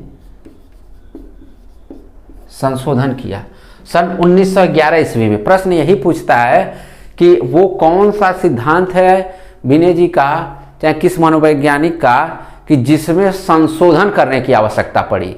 तो आप कहेंगे विनय का एक कारक सिद्धांत है जो सन 1911 ईस्वी में, सन 1911 ईस्वी में एक कारक सिद्धांत में संशोधन करने की आवश्यकता पड़ी। ठीक, यहां तक किसी को कोई कंफ्यूजन नहीं है। और कहा जाता है कि बुद्धि की अभी तक कहीं भी स्पष्ट परिभाषा नहीं आई है। अगर एक बात किया जाए कि बुद्धि है क्या, तो अगर लोग कहते हैं बुद्धि ये है, तो फलाने के अनुसार, साइमन के अनुसार, बिने के अनुसार, थांडाइक के अनुसार, हार्वर्ड गार्डनर के अनुसार, मतलब तमाम मनोवैज्ञानिकों के अनुसार बुद्धि ये होती है। लेकिन आज के इतिहास में और तब से बुद्धि की जब से सर्च चल रहा है, बुद्धि के बारे में जब से जाना गया है और आज के डेट तक बुद्धि की कहीं भी परिभाषा एक तरह से एथेंटिक रूप में, एकदम प्रमाणित रूप में आज तक बुद्धि की परिभाषा नहीं आई है। अगर कोई कहता है कि बुद्धि ऐसी है तो वो उसका पर्सनल व्यू हो सकता है। कोई कहता है कि इन मनोवैज्ञानिकों ने ये बातें कही हैं तो उन मनोवैज्ञानिकों का उनका पर्सनल व्यू है, वो अपने अनुसार ये चीज़ें बताते हैं कि ये चीज़ें हैं, ये कारण है, ये बुद्धि है। ठीक, लेकिन वो कभी ये नहीं कहते हैं कि बुद्धि ये चीज़ें सारे लोग उस पर सहमत होते हैं। तो इसीलिए तो बुद्धि पर रोज नित्य प्रतिदिन सर्च चल रहे हैं। ठीक, बुद्धि पर नित्य प्रतिदिन सर्च रोज हमेशा चल रहे हैं।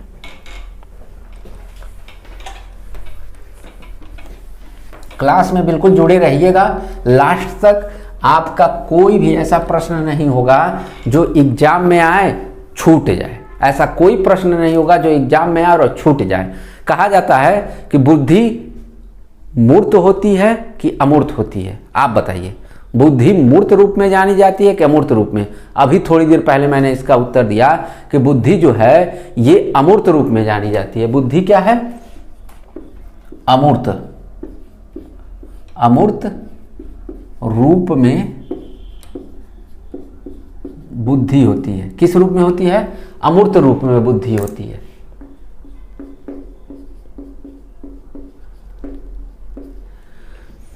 क्योंकि बुद्धि को हम देख नहीं सकते, बुद्धि को महसूस नहीं कर सकते, लेकिन हाँ, कोई बात कोई कहता है तो उससे सिर्फ अंदाजा लगाया जा सकता है कि ये व्यक्ति इतना बुद्धिमान है, ये व्यक्ति इतना जानकार है, इस व्यक्ति को इस सब्जेक्ट की इतनी जानकारी है। किसके माध्यम से भाई? ये कह सकते हैं कि बुद्धि का जो रूप है ये अमूर्त रूप में है। क्यों? क्योंकि बुद्धि हमको दिखाई नहीं। हमारे दिमाग में कितनी बुद्धि आप बता सकते हैं? कभी नहीं बता सकते। एक परीक्षा देते हैं, परीक्षा में टॉप कर दें तो किसका मतलब क्या हुआ?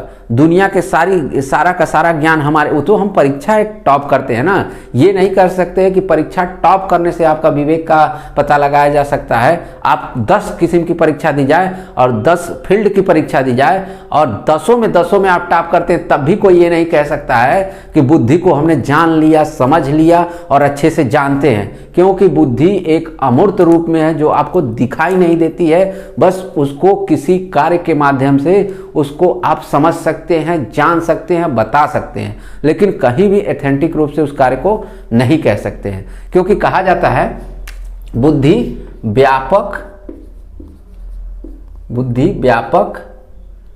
व जटिल प्रक्रिया है, जटिल प्रक्रिया है। बुद्धि व्यापक व जटिल है भाई। क्यों? क्योंकि इसका कोई अभी तक ओर छोर कोई नहीं है। यहां तक क्लियर? किसी को कोई दिक्कत? यहां तक क्लियर? किसी को कोई दिक्कत? इसमें कोई दिक्कत नहीं। अब बात करते हैं आगे कि सन 1921 ईस्वी में कुछ मनोवैज्ञानिकों का एक समूह आया। सन 1921 ईस्वी में 14 मनोवैज्ञानिकों का, कुछ क्या लिखा है, पूरा का पूरा लिख रहा है, 14 मनोवैज्ञानिकों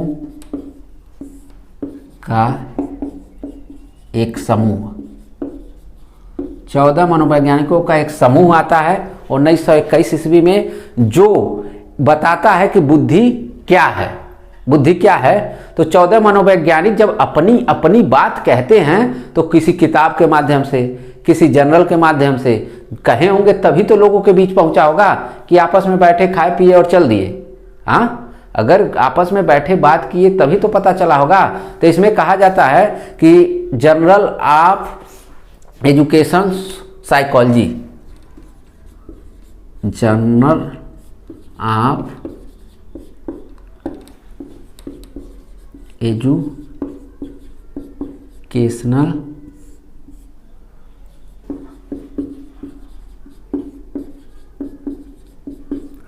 जर्नल ऑफ एजुकेशनल साइकोलॉजी, ये सन 1921 में जब लोग मनोवैज्ञानिकों का एक समूह जब बुद्धि पे अपनी बात कर रहा था, बुद्धि पे अपने अपने विचार दिए कि बुद्धि ऐसी होती है, बुद्धि ऐसे कार्य करती है, बुद्धि के ऐसे प्रतिरूप होता है, बुद्धि का फंक्शन ऐसे होता है। तो सन 1921 में जो 14 मनोवैज्ञानिक थे अपनी अपनी बात कहे थे, वो किसमें छपा था?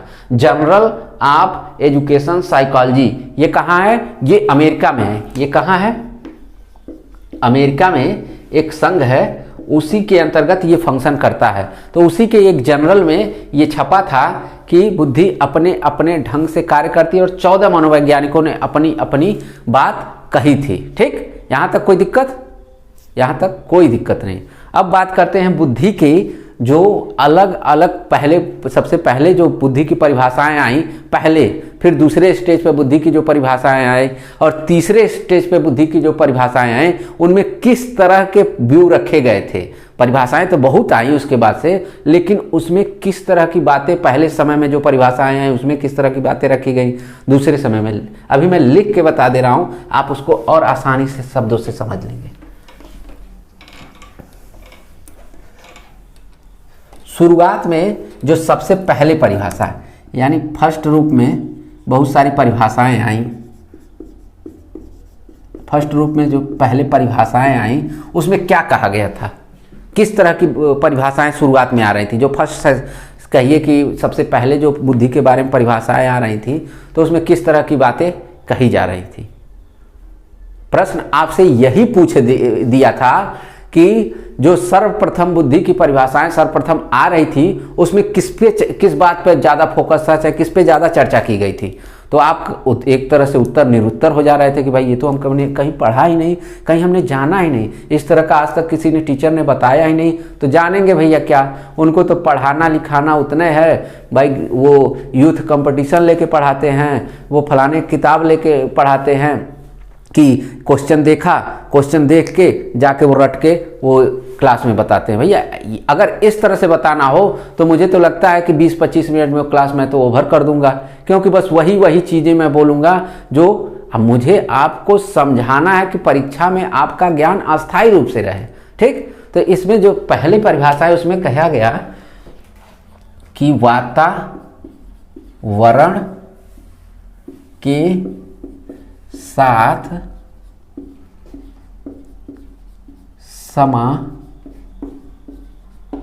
समायोजन की क्षमता होती है। पहली की जिस प्रकार पहले फर्स्ट राउंड में जिस तरह से बुद्धि की परिभाषाएं आ रही थी उसमें क्या कहा जा रहा था कि वातावरण के साथ वो बुद्धि जिसमें समायोजन करने की क्षमता होती है वही बुद्धि होती है। पहले राउंड में जो परिभाषाएं शुरुआती दौर में जो परिभाषाएं बुद्धि के लिए आ रही थी उसमें यही कहा जा रहा है कि वातावरण के साथ जो समायोजन करने की जिसके पास क्षमता होती है वही बुद्धि है। यानी वातावरण भाई जिस माहौल में रहते हैं उस माहौल में रहते हैं लेकिन हमको वो माहौल पसंद नहीं है, ठीक, लेकिन हम उसमें समायोजन यानी एडजस्ट कर लेते हैं, अपने आप को उस समाज के अनुसार उस वातावरण के अनुसार ढाल लेते हैं और उन्हीं लोगों की तरह हम भी रहते हैं, रहन सहन हमारा हो जाता है, वो हमारी बुद्धि है। हम अपने आप को दूसरे वातावरण में किस तरह ढाल ले रहे हैं, उसके साथ समायोजन कैसे कर ले रहे हैं और बेहतर नागरिकों की तरह कार्य कर रहे हैं। ऐसा नहीं है कि हम जंगलियों की तरह व्यवहार कर रहे थे, यानी हमारा जो व्यवहार है एक सामान्य रूप से जो ऐसा उनका वातावरण है उनके अनुसार हम अपने आप को ढाल ले रहे हैं। तो ऐसे क्या हो जा रहा है भाई, वातावरण के साथ समायोजन करने की जो क्षमता हमारे अंदर थी वही हमारी बुद्धि है। शुरुआत में इस तरह की परिभाषाएं आई। सेकेंड जब स्टेप की जो परिभाषाएं आई सेकेंड स्टेज की, तो उसमें क्या कहा जा रहा था सेकेंड स्टेप में कि वह बुद्धि की वह क्षमता जिसके पास जितनी रहेगी वह उतना सफल रहेगा। बुद्धि की वह क्षमता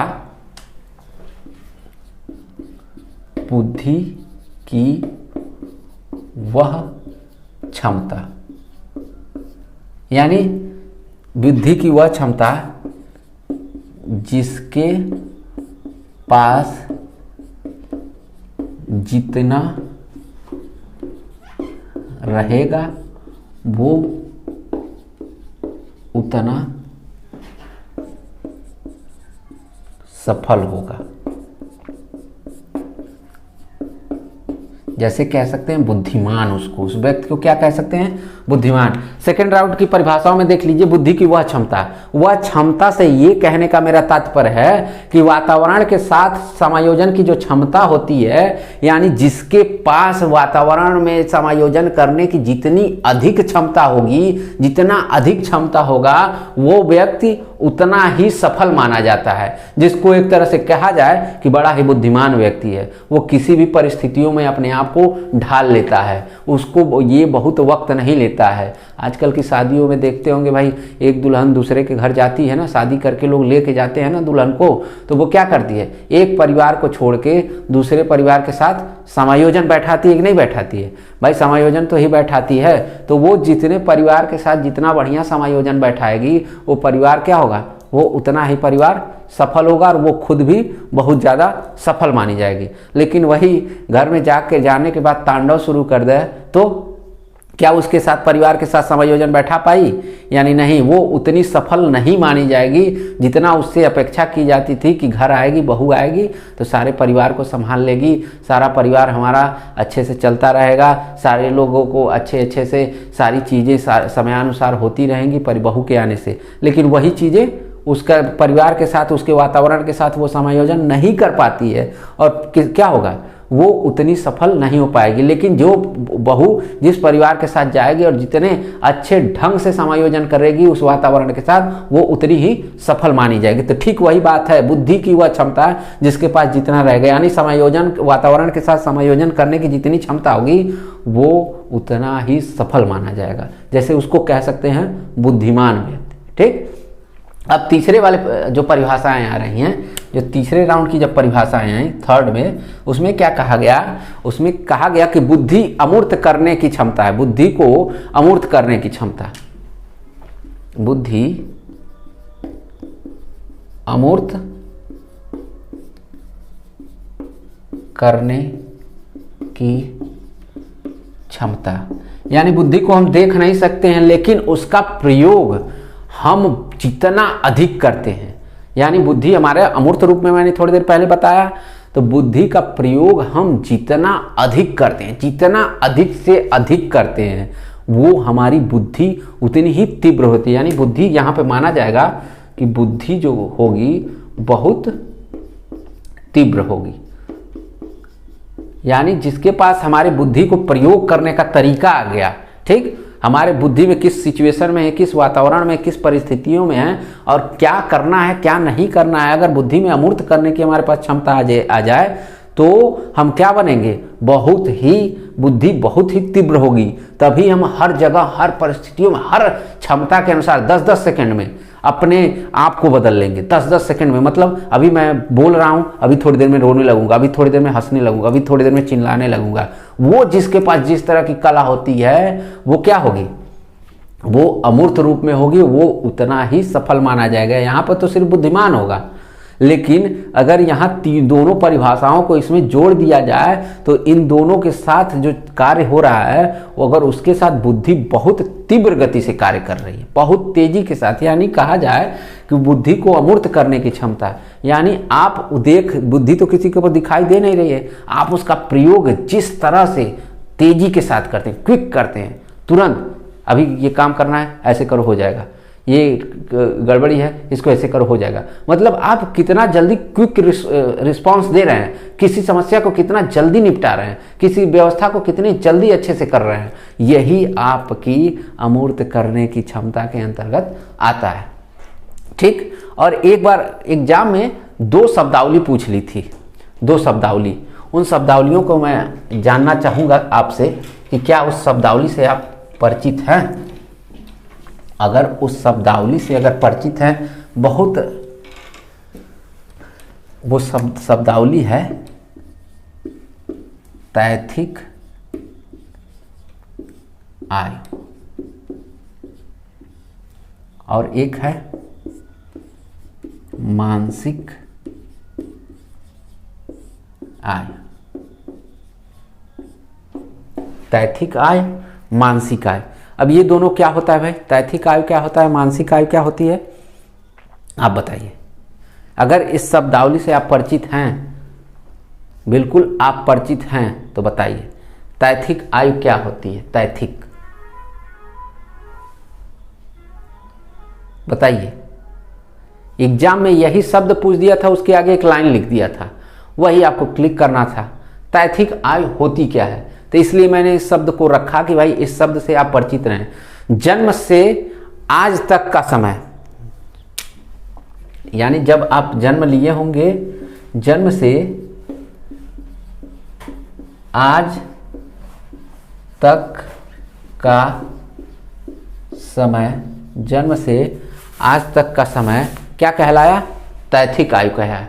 मतलब जिस दिन हम पैदा हुए और अभी तक का जो भी समय बीच रहा है, इस बीच में हम जिस तरह की बुद्धि का प्रयोग कर रहे हैं, कई जगह आ रहे हैं, कई जगह आ रहे हैं, समाज के साथ कैसे इंटरेक्शन कर रहे हैं, समाज के साथ कैसे कार्य कर रहे हैं, उसको क्या कहा गया, तैथिक आयु कहा गया। जन्म से आज तक का समय, यानी जो जो समय बीत रहा है, जन्म से आज तक के बीच में जो समय बीत चुका, और जी जो समय बीत चुका, जन्म से और आज तक के बीच में जो भी समय बीत चुका, आपने उसमें कहीं ना कहीं ज्ञान का प्रयोग किया होगा, अपनी बुद्धि का प्रयोग किया होगा। वही बुद्धि का प्रयोग अब जन्म से और अभी तक जितने भी बुद्धि का प्रयोग किया है, उसी को तैथिक आयु कहा जाता है। यही प्रश्न था एग्जाम में, और बस यही लिख दिया था, लिखा था कि 5 साल से आज तक, जन्म से आज तक, 7 साल से आज तक। अब कई लोग कंफ्यूज हो गए कि इसका उत्तर होगा क्या। बहुत सारे लोगों के पास उत्तर नहीं था, कन्फ्यूजन के साथ वो जी रहे थे, कन्फ्यूजन के साथ प्रश्नों का उत्तर दे रहे थे कि होगा क्या भाई।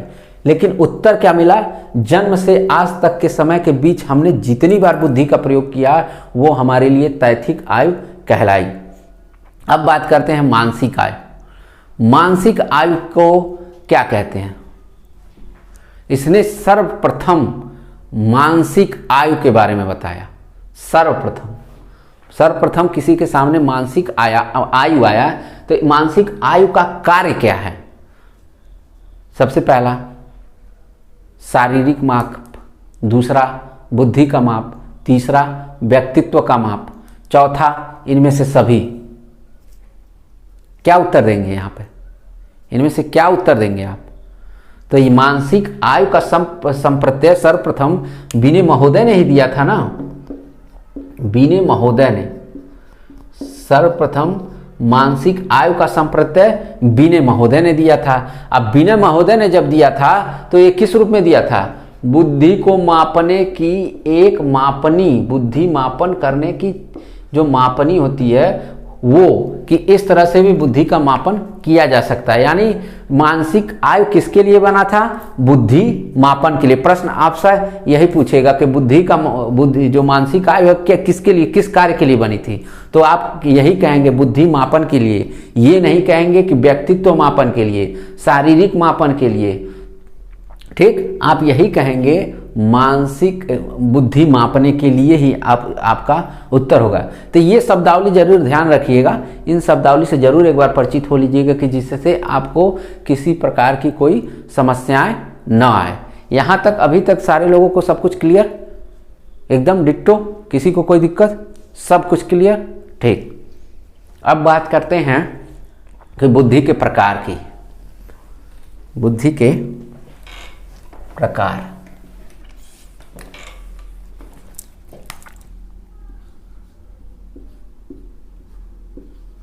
बुद्धि का प्रकार। बुद्धि कितने प्रकार की होती है? बुद्धि कितने प्रकार की होती है भाई? बुद्धि कितने प्रकार की होती है? सबसे पहले मुझे ये बताइए। मैं ये नहीं पूछ रहा हूं कि सिद्धांत, ध्यान रखिएगा, मैं सिद्धांत नहीं पूछ रहा हूं, बुद्धि का प्रकार पूछ रहा हूं कि बुद्धि को कितने प्रकारों में विभाजित किया गया है। तमाम मनोवैज्ञानिक इससे सहमत हैं। भाई जिसकी बहुमत होगी उसी के साथ तो जाएंगे हम। तो आप बताइए बुद्धि कितने प्रकार की होती है? जल्दी बताइए, काहे लेट कर रहे हैं भाई? कमेंट करिए, इतने लोग जुड़े हुए हैं, जरूर उत्तर आपके पास होगा। जल्दी से कमेंट करिए। बुद्धि का जो प्रकार है ये 3 प्रकार दिया गया है। बुद्धि का कितना प्रकार दिया गया है? 3 प्रकार। सबसे पहले कौन सी बुद्धि है? सामाजिक। याद आया? सामाजिक बुद्धि।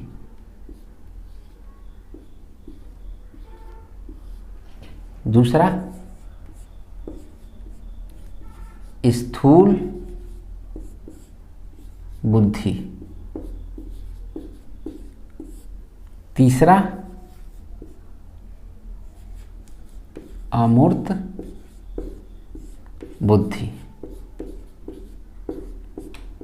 स्थूल को मूर्त बुद्धि भी कहते हैं। ठीक, स्थूल को मूर्त बुद्धि यानी सामाजिक, मूर्त, अमूर्त बुद्धि भी कहते हैं।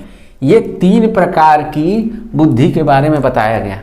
ये 3 प्रकार के बुद्धि के बारे में बताया गया और तमाम मनोवैज्ञानिक एक सस्वर में पास कर दिए कि भाई यही 3 प्रकार से बुद्धि के जो प्रकार होते हैं वो होते हैं। तमाम मनोवैज्ञानिकों ने अपने अपने सिद्धांतों के माध्यम से बुद्धि के प्रकार के बारे में बताया है। तो अब सबसे पहले हम बात करते हैं सामाजिक बुद्धि। सामाजिक बुद्धि, ये सामाजिक बुद्धि क्या होती है? समाज में घूमना टहलना यही सामाजिक बुद्धि है? हाँ, सामाजिक बुद्धि होती क्या है बताइए? सामाजिक बुद्धि होती क्या है? इस सामाजिक बुद्धि उस बुद्धि को कहते हैं जिसमें समाज के साथ हम कितने अच्छे ढंग से व्यवहार कर रहे हैं, जिसमें समाज का व्यवहार, समाज के साथ व्यक्तित्व, समाज के साथ संबंध, समाज के साथ समायोजन, यानी कहा जाए कि समाज के साथ किस तरह का व्यवहार, समायोजन, संबंध, ये कहा जा सकता है कि ये समाज के साथ, समाज के साथ हम किस तरह का व्यवहार करते हैं, समाज के साथ किस तरह से हमारा समायोजन होता है, समाज के साथ हम अपनी बुद्धि के माध्यम से किस तरह से रह सकते हैं, कैसा हमारा व्यक्तित्व होता है समाज के साथ। व्यक्तित्व ये भी सबसे इम्पॉर्टेंट है, व्यक्तित्व। यानी इन सारी चीज़ों को लेके समाज के साथ हमारा किस तरह का व्यवहार है, समायोजन है, संबंध है, किस तरह का व्यक्तित्व। अगर हम इनके बीच रहना चाहते हैं, समाज के बीच में रहना चाहते हैं, अगर इन चीज़ों की क्वालिटी हमारे अंदर नहीं है, किसी के साथ किस तरह से अच्छा व्यवहार करें, बुरा व्यवहार करें, बहुत अच्छा व्यवहार करें, बहुत बुरा व्यवहार करें, व्यवहार अच्छा बुरा कैसे, किसी के साथ, छोटे बच्चों के साथ कैसे व्यवहार किया जाता है, अपने से बड़ों के साथ कैसा व्यवहार किया जाता है, अपने समकक्ष जो हमारी हम उम्र के हों उनके साथ कैसा व्यवहार किया जाता है, तभी तो आप सामाजिक होंगे। समायोजन, आप छोटे बच्चों से, कोई छोटे बच्चों से बहुत प्यार करता है, कोई छोटे बच्चों से कहता है नहीं बड़े परेशान करते हैं सब, इनके साथ मैं नहीं रह सकता। तो ये समायोजन आप कैसे करते हैं उन छोटे बच्चों के साथ, अपने से बड़े लोगों के साथ कैसे समायोजन करते हैं, तो उसके लिए सामाजिक बुद्धि बहुत आवश्यक है। हमारा संबंध किस तरह से, किस तरह से माता पिता से किस तरह से संबंध है, भाई बहन से किस तरह से संबंध है, शिक्षक और छात्रों का किस तरह के संबंध है, उसके कार्यों से किस तरह से संबंध है, अन्य लोगों से किस तरह से संबंध है। अगर हमारा इन लोगों के साथ संबंध बनाना है तो हमारे अंदर सामाजिक बुद्धि होनी ही चाहिए। अगर हमारे अंदर सामाजिक बुद्धि नहीं होगी तो हम समाज के साथ समायोजन नहीं कर सकते, समाज के साथ व्यवहार नहीं कर सकते। अगर समाज में रहना है, समाज के साथ रहना है और समाज के कायदे कानून, नियम कानून का पालन करना है तो हमको सामाजिक बुद्धि का प्रयोग करना ही करना होगा। यानी सारे लोगों से व्यवहार कुशल बन के रहना पड़ेगा, सारे लोगों के साथ समायोजन करने की क्षमता हमारे अंदर होनी चाहिए, अन्य के साथ किस तरह से व्यवहार करना है उसके साथ उचित व्यवहार करने का भी क्षमता होनी चाहिए। ठीक, ये सारी चीज़ वो हमारे व्यक्तित्व को निखारता है। सामाजिक बुद्धि जो होती है ये हमारे व्यक्तित्व का, यानी हमारे अंदर सामाजिक कहते हैं ना लोग, ये तो बड़ा अच्छा आदमी है यार, ये इससे बात हुई, आप ये तो कोई अपना इंट्रोडक्शन देते नहीं लेकिन आप उससे बात किए, जिस तरह से व्यवहार आप उसके साथ करते हैं, जिस तरह से अच्छा व्यवहार करेंगे तो कहेगा बहुत अच्छा आदमी है यार, इसका पर्सनालिटी जो है, इसका व्यक्तित्व है बड़ा अच्छे नेचर का है बहुत। लेकिन अगर उसी से रूडली व्यवहार कर लेते हैं, एकदम निराशाजनक वाला, तो किस तरह से कहता है भाई इसका व्यवहार अच्छा नहीं है, बिल्कुल अच्छा नहीं है, ये ठीक नहीं है। तो वो व्यक्तित्व को भी सामाजिक बुद्धि क्या करती है, निखारती है। आपके अंदर जितने भी कौशल हों, जितने भी क्षमताएं, जितने भी व्यवहार हों, अगर उसका आप अच्छे ढंग से प्रयोग करते हैं, उसे अच्छे ढंग से संचालन करते हैं, उसको अच्छे ढंग से कार्य करते हैं, तो वो आपकी सामाजिक बुद्धि कहलाएगी। समाज के साथ हम किस तरह की क्रियाएं करेंगे, हमको अच्छा करना है, समाज को क्या देना है, किस तरह से समाज में रहना है, ये सारी चीज़ें, समाज का तौर तरीका, संस्कार, व्यवहार, सारी चीज़ें हमको किस रूप में जाननी है, सामाजिक बुद्धि के रूप में। अगर इस तरह की बुद्धि कमजोर है तो हम समाज में नहीं रह सकते हैं। यानी ये कहा जाए, एक सफल नेता बनने के लिए, सफल नेता बनने के लिए, सफल नेता बनने के लिए किस प्रकार की बुद्धि हमको चाहिए? इन तीनों बुद्धियों में से एक सफल नेता बनने के लिए किस प्रकार की हमको बुद्धि चाहिए भाई? जल्दी बताइए, एक सफल नेता बनने के लिए किस तरह की इसमें बुद्धि चाहिए? तो सफल नेता बनने के लिए हमको सामाजिक बुद्धि की आवश्यकता बनेगी। हमको समाज में मान मर्यादा प्रतिष्ठा प्राप्त करनी है तो हमारे अंदर किस तरह की बुद्धि होनी चाहिए? तो भी हमारे लिए सामाजिक बुद्धि होनी चाहिए। अगर हम अपने संस्कारों से लोगों को बताएं कि हमारे संस्कार इतने उच्च हैं, तो कौन सी बुद्धि हमारे अंदर होनी चाहिए? ये सामाजिक बुद्धि ही होनी चाहिए। कि ये नहीं कि बस संस्कार अपने हिसाब से बनाए और अपने हिसाब से काम कर रहे हैं, नहीं, वो संस्कार सभी लोगों में पाए जाते हों, वो संस्कार सभी लोग जानते हों।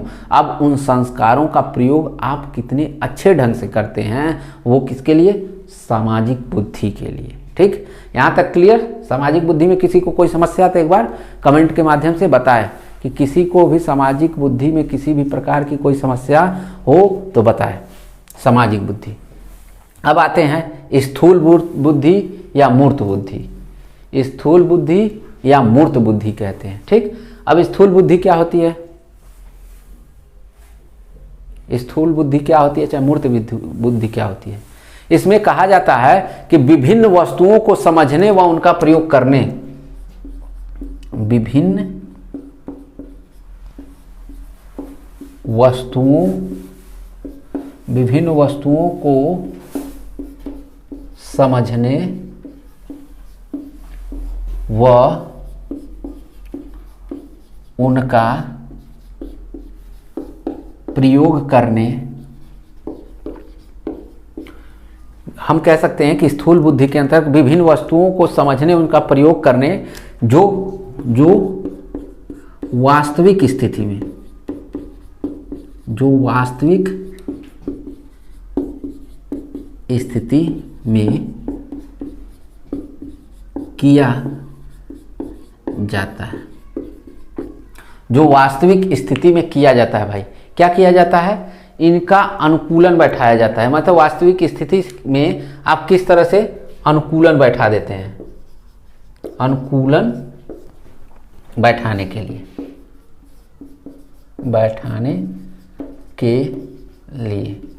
यानी कह सकते हैं कि हम अमूर्त प्रकार की बुद्धि या स्थूल बुद्धि विभिन्न वस्तुओं को समझने व उनका प्रयोग करने, यानी हम किसी भी वस्तु के बारे में समझ सकते हैं जो हमको दिखाई देती है। यानी पेन ये दिखाई दे रहा है, मार्कर दिखाई दे रहा है, तो मार्कर का प्रयोग हम समझ सकते हैं। भाई मार्कर का प्रयोग दीवार पे लिखेंगे तभी चलेगा, लेकिन व्हाइट बोर्ड पे जब हम लिखते हैं तो ये जितने अच्छे ढंग से व्हाइट बोर्ड पे चलेगा, क्या दीवार पे उतने अच्छे ढंग से वर्क करेगा? ये करेगा? ये मार्कर अगर मैं दीवार पे लिखूं तो क्या जितने अच्छे ढंग से ये व्हाइट बोर्ड पे कार्य कर रहा है, क्या उतने अच्छे ढंग से ये दीवार पे कार्य करेगा? बिल्कुल नहीं करेगा, क्योंकि इसकी जो लिखने की क्षमता है और कार्य करने की क्षमता है व्हाइट बोर्ड पे बहुत अच्छी है। लेकिन इसी की देखिए दो परिस्थितियों में, एक यहाँ लिखते हैं तो एक परिस्थितियों में तो बहुत अच्छा काम कर रहा है, और यही पेन अगर दूसरी परिस्थितियों में प्रयोग करते हैं यानी दीवार पे, तो यही पेन का प्रयोग क्या होगा? हम अच्छे ढंग से नहीं कर पाएंगे और पेन भी खराब हो जाएगा। तो वही कह रहा है कि विभिन्न वस्तुओं को समझने व उनका प्रयोग करने, हम इस पेन को समझ रहे हैं, हम इस पेन का प्रयोग व्हाइट बोर्ड पे कर रहे हैं, वास्तविक स्थिति में कर रहे हैं, और उसके साथ अनुकूलन बैठा लिए हैं कि भैया जब ये हम व्हाइट बोर्ड पे ही लिखेंगे तभी अच्छे से कार्य करेगा, इसके अलावा व्हाइट बोर्ड के अलावा कहीं अन्य लिखेंगे तो ये अच्छे कार्य तो करेगा, लेकिन जितने अच्छे ढंग से करेगा व्हाइट बोर्ड पर, यहाँ पे लिखने पे ये मार्कर खराब नहीं होगा, लेकिन यही दीवार पे लिखें तो ये मार्कर कुछ समय चलने के बाद खराब हो जाएगा, डिस्ट्रॉय हो जाएगा पूरी तरह से। तो यही कहा जाता है कि ये अनुकूलन बैठा लेता है कि कहाँ किसका प्रयोग किस परिस्थितियों में किस तरह से करना है, हमको ये जानना होगा। किस रूप में? मूर्त रूप में जानना होगा। साइकिल है, साइकिल को कहाँ चलाएंगे? तालाब में, समुद्र में, नदी में? हाँ, आप जब भी चलाएंगे तो एक समतल धरातल पे ही चलाएंगे। थोड़ा बहुत धरातल इधर उधर, थोड़ा बहुत गड्ढे वगैरह हो सकते हैं, उसमें भी चला सकते हैं, लेकिन क्या जो समतल पे एकदम बराबर जो रास्ता है सड़क पे वैसे चला सकते हैं क्या? जो गड्ढे होते हैं नहीं चला सकते। यानी हम अपनी बुद्धि का प्रयोग कर रहे हैं कि गड्ढों में कैसे साइकिल चलानी है, और एक रोड पे, फर्स्ट क्लास रोड है, बहुत अच्छी रोड है, उस पे साइकिल कैसे चलानी है।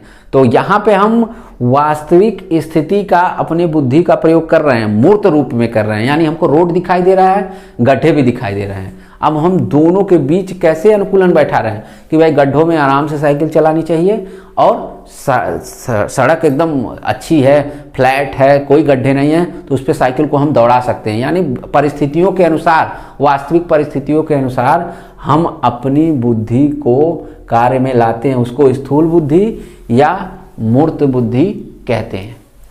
यहाँ तक क्लियर सभी को? यहाँ तक क्लियर? अब बात करते हैं अमूर्त बुद्धि।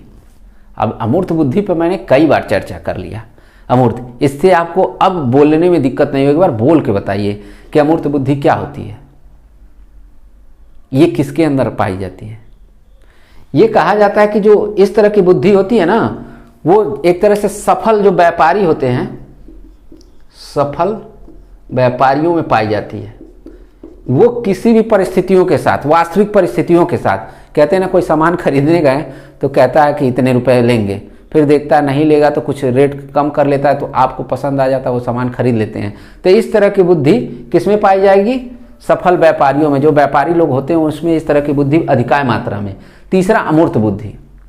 अमूर्त बुद्धि जो आपको बुद्धि दिखाई नहीं दे रही है, जो आपको सिर्फ आप कार्यों के माध्यम से उसको जान सकते हैं, समझ सकते हैं, लेकिन उसको महसूस नहीं कर सकते हैं, ठीक, उसको देख नहीं सकते हैं, उसी को अमूर्त बुद्धि कहा जाता है। जैसे कहा जाए अमूर्त बुद्धि कहा जाए तो बताइए। ये कहा जाता है कि जो बहुत ही बुद्धिमान व्यक्ति होते हैं उनके अंदर ये अमूर्त बुद्धि पाई जाती है, यानी बहुत ही बुद्धिमान व्यक्तियों में अमूर्त बुद्धि पाई जाती है। जैसे कहा जाए गणितीय संकेत और भी विज्ञान के नियम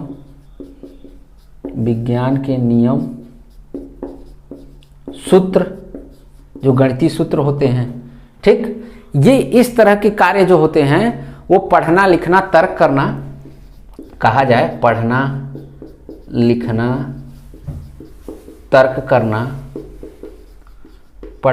तर्क करना, ये इस तरह की जिसके अंतर्गत बुद्धि पाई जाती है वो अमूर्त बुद्धि वाले होते हैं। जिसके जो गणितीय संकेतों को देख के कुछ लोग पेन और पेज को उठाते ही नहीं और सवाल को किसमें हल कर लेते हैं, देखे हैं?